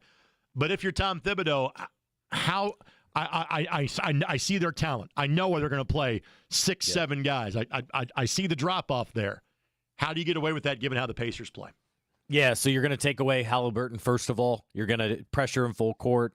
You're going to make everything difficult because he's the fulcrum. He's the starting point to everything the Pacers want to do. Then you want to frustrate Pascal, make sure his touches are limited. And he's a guy, my only criticism has been that he doesn't demand the ball enough and his teammates don't get him the ball enough. But I think he's a guy that needs to have averaging 20 points per game, I think, in this series.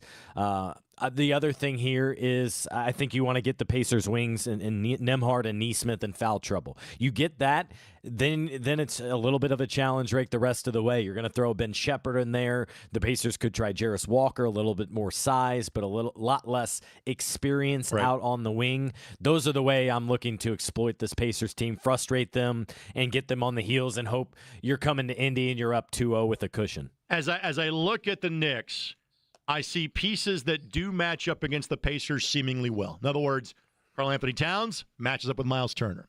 OG Anunoby or Bridges can match up with Pascal Siakam. Brunson and Halliburton, they match up in terms of bucket versus bucket.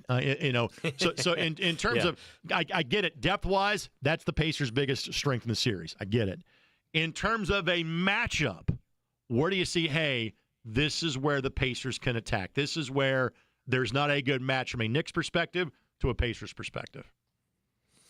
Yeah, so let's from a Pacer perspective, I think you're trying to exploit Pascal underneath. He's the guy with the experience. He's the guy that has that championship level and can get you a bucket in the mid-range. If shots aren't falling, right, you're trying to play fast, but the Knicks will want to slow things down to play towards their style. If those threes aren't falling in, we know there's probably going to be a game or two, right, where they hit 7 of 32 threes. On that game, that's where they can go inside, I think, to Pascal. So I'm trying to significantly exploit that.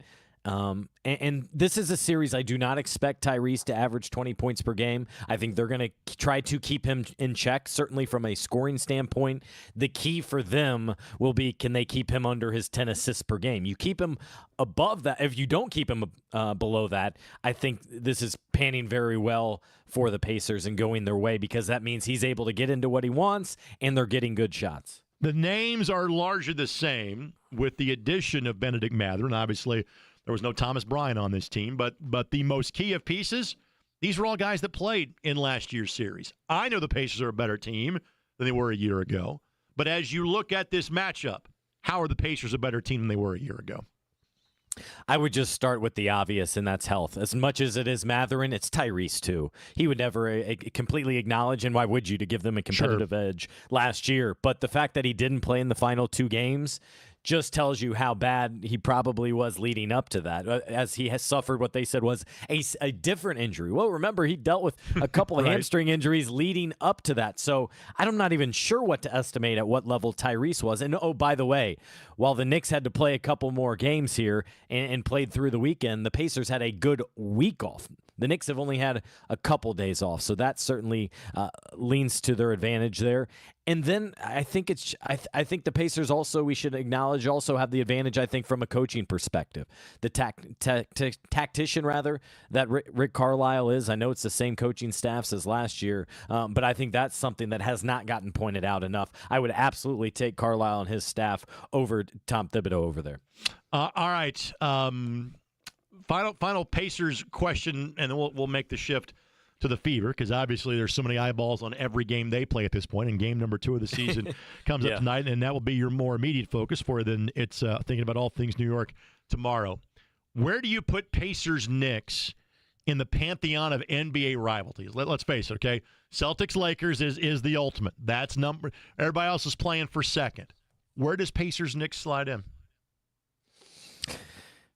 I mean, it's certainly top 5. It's what else do you include in that bunch? And the challenge right now, Rake, I would say, is outside of really that Celtics-Lakers, that's an all-timer.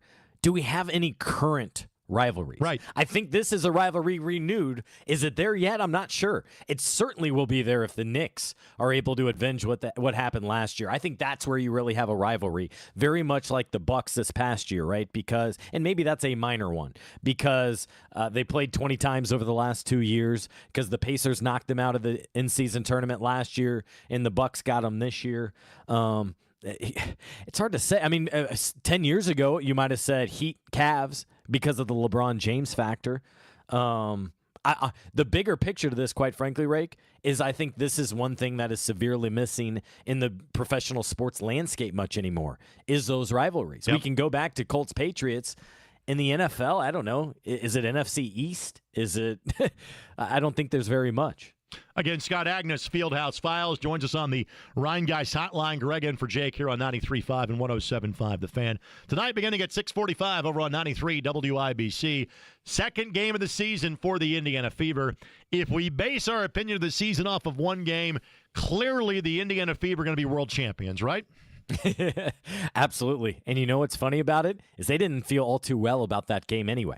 They went back to the film and saw the 10-plus bunnies at the hoop that they missed. They saw the dozen turnovers that they should have been half of that. They saw dominating the points in the paint, and things still didn't go exactly as to plan. So they're feeling very good, that said, about where they are at entering just the second game of the season. They mostly have good health. I think we'll see Sophie Cunningham back this week. Certainly, it's just a matter of, do you play her tonight or do you try to get her a couple more days with that ankle that she tweaked about a week and a half ago? Because tonight, Greg, starts a stretch with 3 games in 5 days for this team, with traveling down to Atlanta after tonight. So they're otherwise in a good place, much like the Pacers. There's the depth factor. They have Caitlin Clark leading the way, and it should be a absolutely great season for them with a championship very much in their possibilities. All right, so and you led me into the direction that I was going. Obviously, the key pieces are the same. Clark, Boston, Mitchell, to a lesser degree, Lexi Hull. Virtually everybody else around that has changed. Yeah. I can take one look and go 58 points allowed. That's a little different than a lot of games last year. How is this Fever team better with the pieces they have added to play around their big three? Yeah, this one is a significant difference. Underscore. The way in which this team's going to play and the personnel. And I know it's a terribly small sample size, but I went on WNBA stats yesterday after game 1 for all the teams. The Fever were number 1 in defensive rating after that. Terribly small sample size, but that's exactly what they are gunning for. I think that's the number one thing that'll be different, is both the personnel and the focus that is spent on the defensive end. Stephanie White's Connecticut team last year, number 1. 2 years ago, number 2. So that matters to them. And then second of all, you just have such different personnel that allows you to play much more how you want to, and you have so much more talent out there. The fact that Bonner had, I think, 7 points, 4 other players in the starting lineup with 15 plus, she could easily score 20 tonight, and none of us would be surprised. So a couple players are always going to have these down nights, but I think in a simplistic form, the defensive emphasis, much better coaching staff, and then on top of that, the versatility and the way in which they can utilize all these pieces. Like Natasha Howard's 15 points was critical in that first half as they grew their lead to double digits and then cruised the rest of the way. There's just so much to like about this team. All right, so I think there's a lot greater recognition from this market about the Indiana Fever. That is like the world's most obvious statement to say. I'm not sure if that has carried over. Like, I think you could ask most casual fans and they would be able to name other players in the league. They'd be able to name some of the other teams. But now let's put this in some sort of context. If we think the Fever are going to make this big jump, as it seems they're going to, from being a playoff team last year to now being a contender, who are the teams they are chasing down? In a league where you see everybody else often because of having an expansion team for the first time in 15-ish years at this point, you see a lot of everybody in 44 games. Who are the teams they are going to be contending with this season? Yeah, good question. First one will be New York, the defending champs, Breanna Stewart, Sabrina Ionescu, household names if you're a basketball fan. And notably, they will be in town coming up Saturday. It's going to be chaos downtown with the 500 Festival Parade at noon. Fever, Liberty, featured on CBS. Another spotlighted game coming up on Saturday. So that's number one. I think that will be the first good parameter for where this team stands. Always in that conversation is the Las Vegas Aces. They had wholesale coaching changes, though. Their top 2 assistants got head coaching jobs. That certainly changes things. They also made some significant trades, the main one moving Kelsey Plum away from that group. So that's one of the other teams that you're going to keep an eye on. And then the Minnesota Lynx is the other one that comes to mind. They were also in the WNBA finals last year. Really should have won it. There were some calls that unfortunately went against them. I think my favorite for MVP would be Nafisa Collier. We saw what she did the last several years. She was fantastic down in Unrivaled playing that style. But to me, it's New York, Minnesota, the Fever, and then the Aces are always there lurking. All right, so I don't want to get into the Clark Reese stuff. I think a lot of that's tired, and a lot of the commentary, frankly, in both directions, it needs to be sharpened up a little bit. So let me phrase it this way. Not the media perception, not the public perception, but obviously players around the league, it was kind of marking of territory when she got to the league last year. How has that changed the perception / acknowledgement of what Caitlin Clark can be? How has that changed in one calendar year? Yeah, I think especially in terms of just the players, they have a greater understanding of what she means to the league because they experienced it right away just with the charter flights and now these TV ratings. Like today we talk about their game one got a 2.7 million average. That probably would have been about 600,000, quite frankly, Rake, if we were talking about it 2 years ago. We're talking like a 5x multiple. Now, as the general public, I think that's the biggest area where things has changed is because she brought in so many new viewers. That's the big takeaway to me. And Stephanie White was talking about it before game one, acknowledging that it was really her in that class. It was the first time, and Steph's been in this game for so long, and she's an announcer. She sees all of it. She says this is the first time where the fan bases from college really went with them to the WNBA. And so that has led to, I think, a lot of newness, a lot of unfamiliarity with some of the fan base as well. But I think there's just so much appreciation for Caitlin and her playing style. And also, it's something relatable. I think that's one of the things that differentiates herself from somebody, same thing with Steph Curry than like a LeBron, is we will never be that size. We will never be able to dunk. But yeah, I could go throw up threes. I may not make them at that rate, but she's doing something that we can see as feasible and realistic if maybe you worked hard enough. And it's just captured this nation by storm and globally. I see all the time in my comments, on YouTube comments, hello from Austria, hello from Australia, hi from London. And it takes a while to register, but it's like, yeah, she is global. One of the probably the top most recognized women athlete active, at least going right now. 9,000 words a day. What are you doing over the course of the next couple of weeks? Yeah, just trying to find a nice little balance. My next story at Fieldhouse Files, I talked with Sophie Cunningham about her injury, about that's how it's kept her out the first game, how she's ready to be back, and also facing her former teammate Brittany Griner the last couple days. All the Pacers podcast preview on the series and a couple news items there. And I also want to give props to Tyrese, what he's doing for that Knicks Pacers fan in New York. Like that's perfect. And also, isn't that so Indiana? Like, hey, you see one of your own, and now I'm going to take care of him. That's kind of the way that it works, my friend. Thanks for the time. I know you're busy, buddy. Enjoy the ride. Thanks, bud. Absolutely. Thanks, Rick. Scott Agnes again on the Ryan Guys hotline.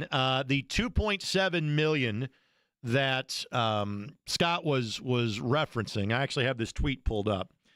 The Fever drew 2.7 million viewers on average for their game against the Sky, which was on ABC.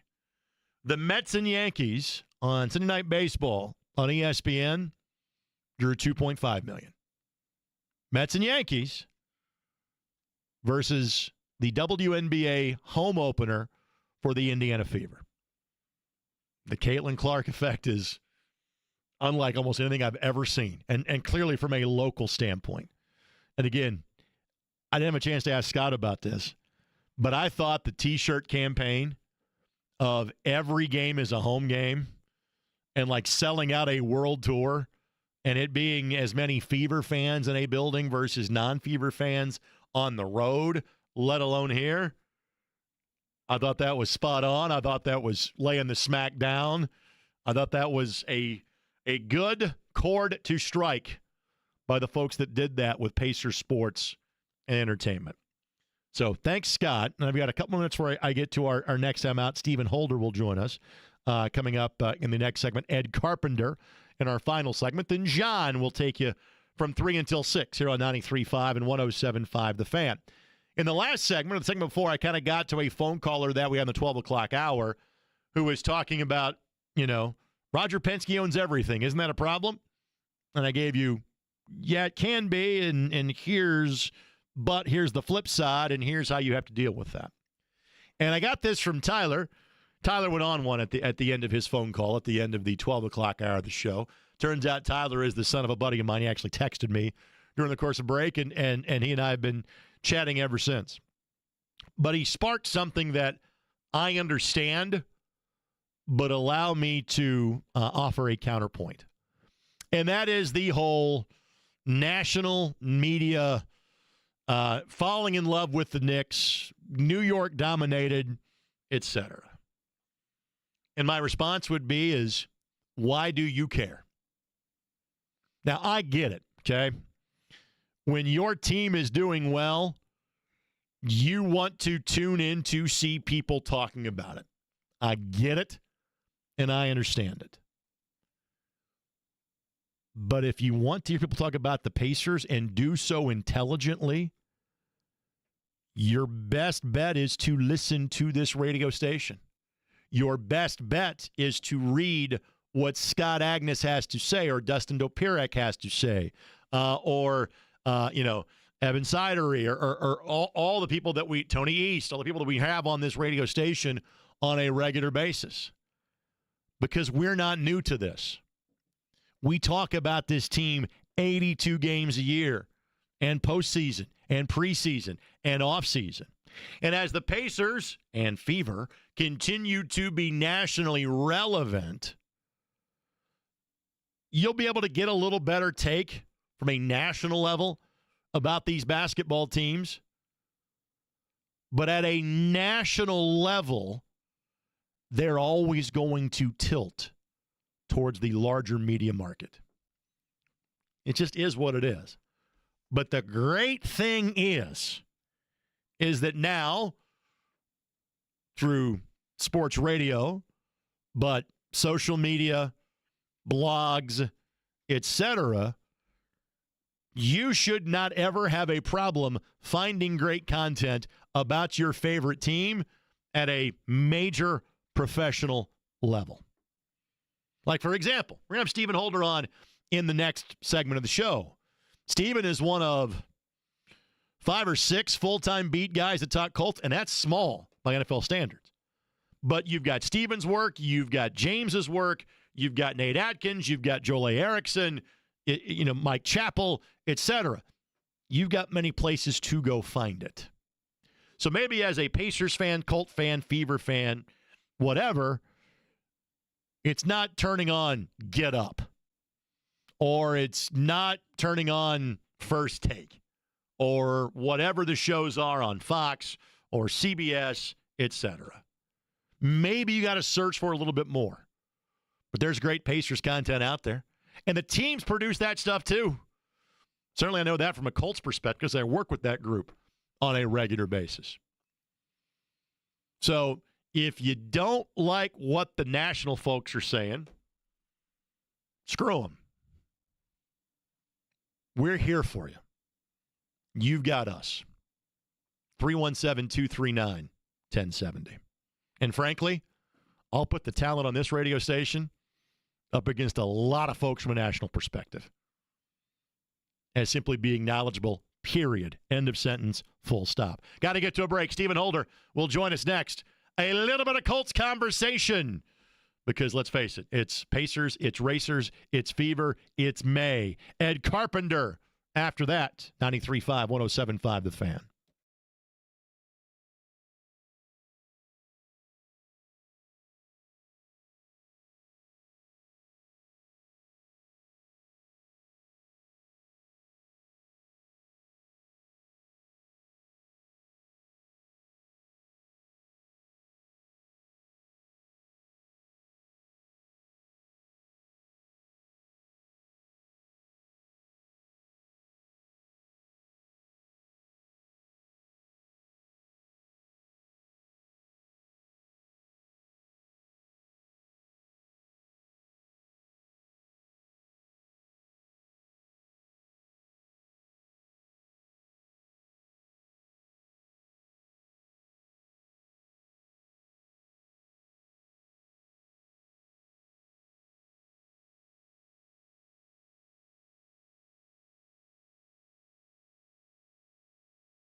The butterfly effect is, well, in effect.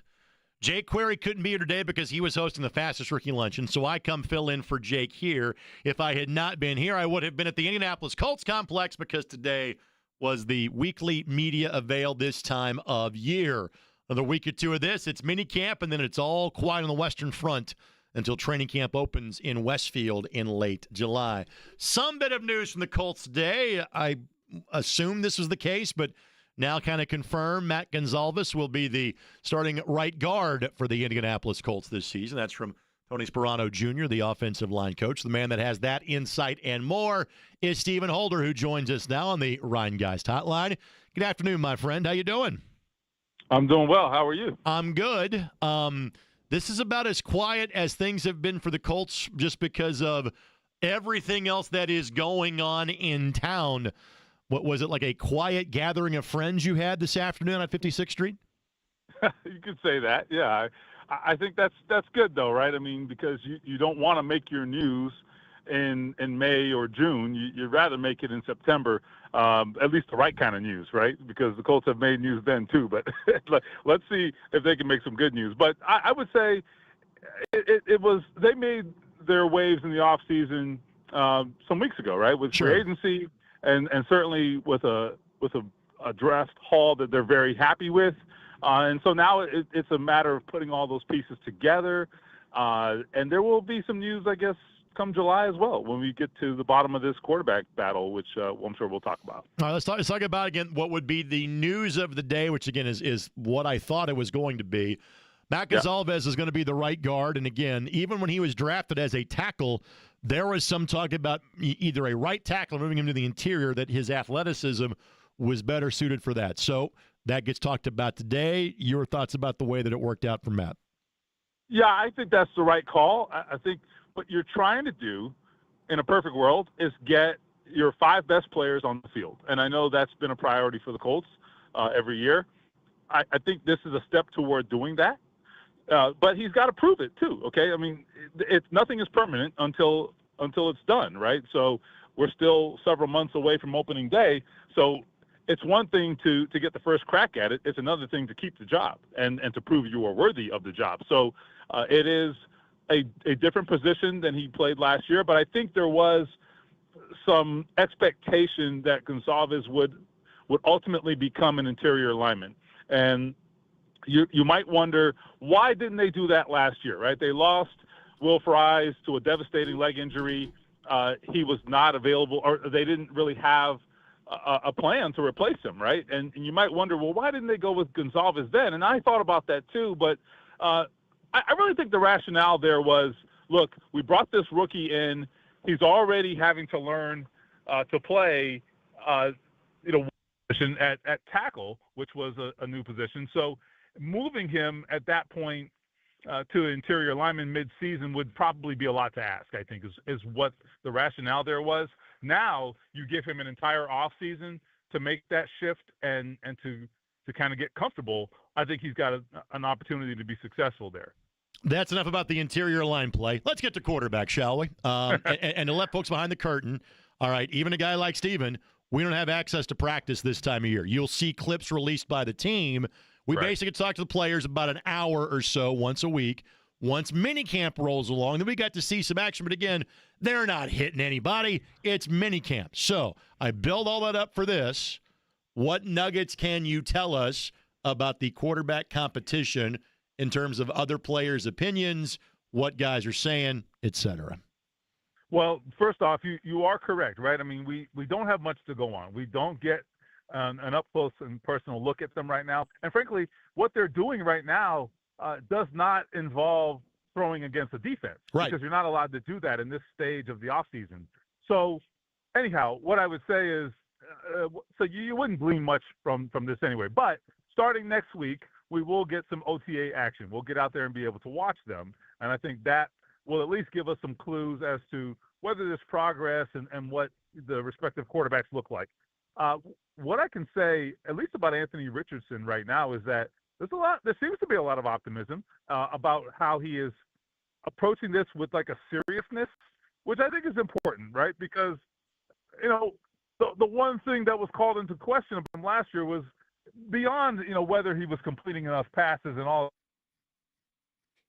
was his preparation, whether he was doing the job with the appropriate seriousness, those things that you don't want to be questions about your quarterback. Now, whether and to what degree those things were really questions, it's hard for us to know, right?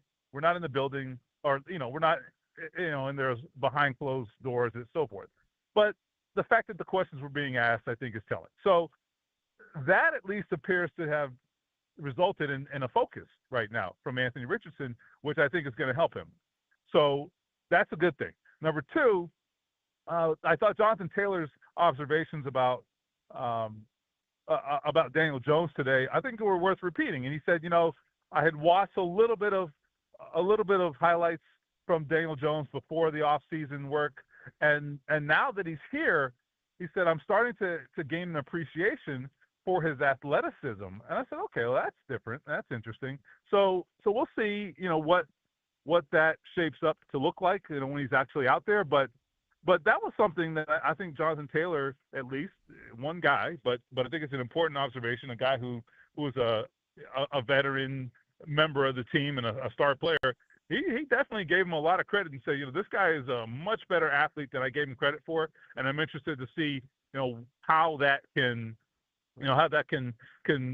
take shape in terms of shaping this quarterback battle. So he did. And finally, he said, in summary, that, we've got a lot of talent in that room, he feels like, and just a lot of dynamic playmaking ability.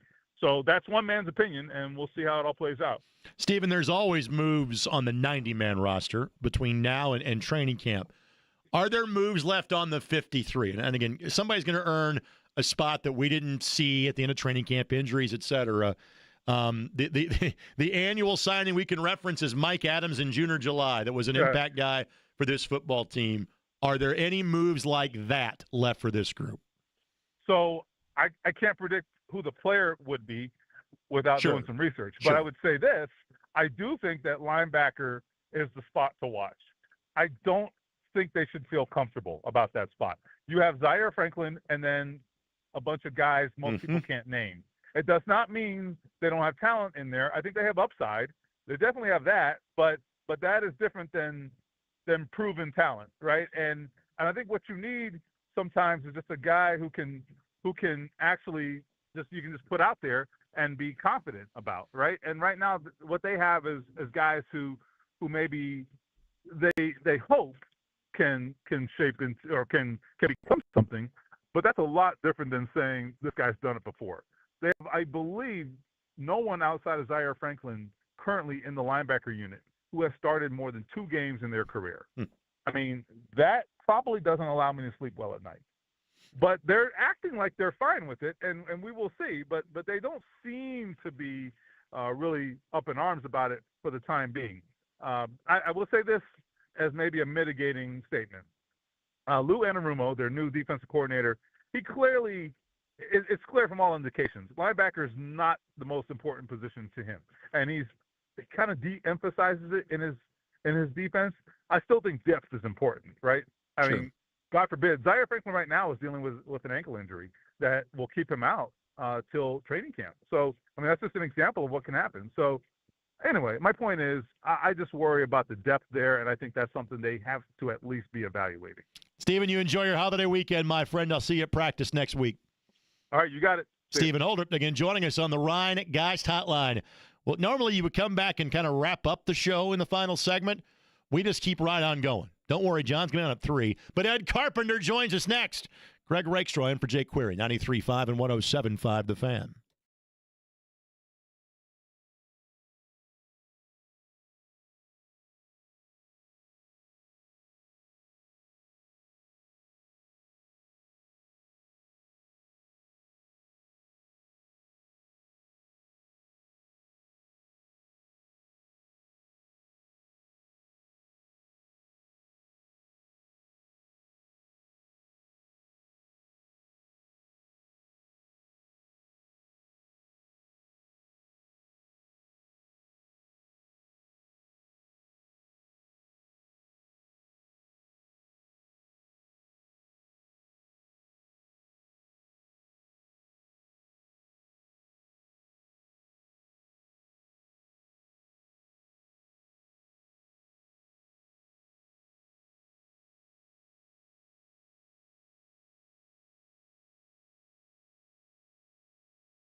To the Rheingeist hotline, we go for a final time today. I'll let you behind the curtains. Eddie looks at me and he goes, what song should we play for Ed Carpenter? And I go, something fast. I go, wait a minute. The Butler War song. Ed, how did I do on my musical selection for you? That's a solid choice. Solid choice. I know you're kind of making the car wash today. You're on with the morning show guys on with me today. I asked a similar question to both Scott and Will earlier. This is your first time not in a race car after 7 days. How you feeling today? I feel good. I mean, we train and prepare for it, and quite frankly, Indy's one of the more easy physical tracks that we do drive at. It's very mentally taxing, so it's nice to get a little bit of a refresh. But yeah, I heard part of your interview with Will, and I agree with what he says. I think if we could run laps at the Speedway every single day all year round, we probably would. Well, obviously, when it comes to Scott and Will and Joseph, and more so Joseph and Will, you know what the conversation has been like the last 48 hours as a guy that knows the teams, is a car owner, knows the rules violation. Your thoughts as to how that story has played out since Sunday afternoon at 4 o'clock? I mean, it's unfortunate for everyone involved, for them as drivers, for the rest of the team owners and sponsors. Unfortunately, we're spending a lot of time talking about a negative thing in what has been a phenomenal month and is going to be a phenomenal race.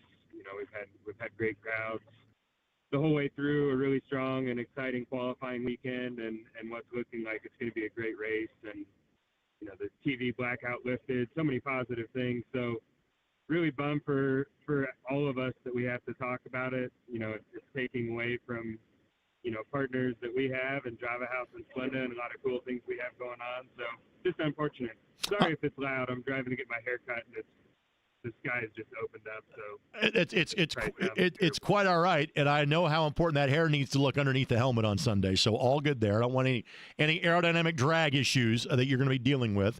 And since you did a great job as an owner of working in Splenda and Java House, that is obviously the big development for you. It's not Ed Carpenter Racing. It is ECR. How has your life changed as a car owner these last few months? It's been a lot of fun. It's a great partnership. Our new ownership partners are great, and the brands that we have on the car are a ton of fun. The activation they're doing, this will be year 22 of the 500 for me. This is the first time I've ever had been a part of a nationally televised commercial with our partnership. So a lot of really fun things. They're doing a really good job engaging with fans. We'll be at their Java House location in Clay Terrace tomorrow afternoon, I think at 4:30. So, one of many great opportunities for fans to get out and not only see the three of our drivers, but also sample some great products. I never thought I would make a reference, you and a joke I used to make about my late father. My dad used to run a liquor store in my small hometown of Southern Indiana, later got in the office coffee service business. So you've made the same transition eventually from Fuzzy's Vodka, now to Java House and Splenda. So now in the business of sobering people up a little bit over the course of as an older racer.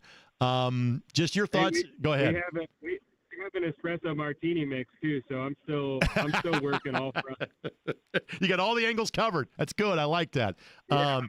I'm well-rounded. I was going to ask you about the commercial because obviously I saw it on the video boards and saw it in terms of the quals coverage this weekend. The drivers, yourself, and Danica. What was filming that like? It was a lot of fun. I wouldn't say I was in my comfort zone doing that, but the group that we filmed the commercials with were real pros, and obviously Alex and Christian and I have a lot of fun with one another, and I've known Danica for a long time, so it was a fun environment, a fun setting, and kind of the whole vibe of the thing at least was more in my wheelhouse. So a lot of fun. There's actually going to be another one that hasn't been unveiled yet that'll air for the first time during the race. So excited for the world to see that one too. You've had a lot of talented drivers running with you, but Alexander Rossi is a 500 winner. His addition to the team has meant what to everybody involved? It's been big, and I've answered this a few times, and I always want to, give credit to Renus VK, who was in that seat last year, because he's a super talented guy at Indy as well, and happy to see him get in. Hated for him to be in the position, fighting for his life. But Alex has been a great addition. Anytime you can add someone that's won this race, that's driven for a couple of the top teams in our sport, he's making us better and helping us get to where we want to go. So really having a great time working with him. We've been friends. We actually own a plane together and fly together. So it's really fun to be able to actually work together now as well too. So pleasure to have on the team. You mentioned 22nd in terms of starts, and as of Sunday at 1 o'clock, you will be 8th in the history of this race in terms of number of starts. A couple of guys in the field have a couple of more. That's it. The list is 7 people as of Sunday that will have 23 or more starts in an Indianapolis 500. What, Ed, does that mean to you? I just feel lucky and fortunate to be able to still do this and drive race cars and really enjoy doing it and having fun. But, it's not something I take for granted. There's been many times in my career where I wasn't sure if that race was going to be my last one, and to still have the opportunity to get behind the wheel of an Indy car and work with such a great group of people at ECR. It's fun, and, you just never know how long the ride's going to last. And, I got out of the car yesterday, and it's as good as I've felt behind the wheel in a long, long time. And I feel really strong about our chances on Sunday. So, you haven't asked the question, but I get asked all the time, how long am I going to do this? Right. But after days like yesterday, I feel like I can keep going a while. It was next, believe me. So thanks for asking and answering it for me. What's the strategy? You went from inside row 6 to middle row 5. I don't think there's that big of a difference in 2 spots, but just in general, everybody knows you can win from row number 5. What is your strategy like? Is it really that different than, say, somebody row 2, somebody row 3? It's always a little harder the further back you are, but certainly I wasn't upset about jumping a row forward. I look at the start. The first thing you want to do is win your row and get through turn 1 clean. So I already picked up a row, so now hopefully I can win row 5 off the jump. But yeah, the race is so hard now. It's so competitive, and everyone pushes really all 200 laps, with the exception of some fuel saving. But really just spending a lot of time and focus on making sure I'm prepared, and spend a lot of time through the whole month working on the sequencing of all the new tools we have in the car with the hybrid system. Just you got to maximize everything each of the 200 laps and not make any mistakes. And I certainly feel like the car is performing at a level that is capable of winning, and now it's up to myself to go execute, and the team around me to execute in the pits. And yeah, I feel really good, feel really comfortable, and looking forward to Sunday. You mentioned this, the chance to go see you and Alex and Christian. What's the next opportunity to meet the drivers of the ECR stable? Yeah, I know for sure tomorrow afternoon. Hold on, let me just pull up my schedule. I'll give accurate info here. 4:30, 5 o'clock. We'll be there at least an hour at the Java House Cafe in Clay Terrace. So, it's gonna be a good time. I think we'll have show cars out there, and I know they've got some giveaways, some limited edition merch that we've created kind of just for Java House customers. So should be a good time. I'm a Java House customer. I may have to stop by. Thanks for the time, my friend. I'll see you Sunday. Always great to talk to you. You got it, buddy. Ed Carpenter, ECR Racing, joining us. I'd keep going, but James is standing by, which means that John is somewhere in the vicinity. The Ride comes your way next on 93.5 and 107.5 The Fan.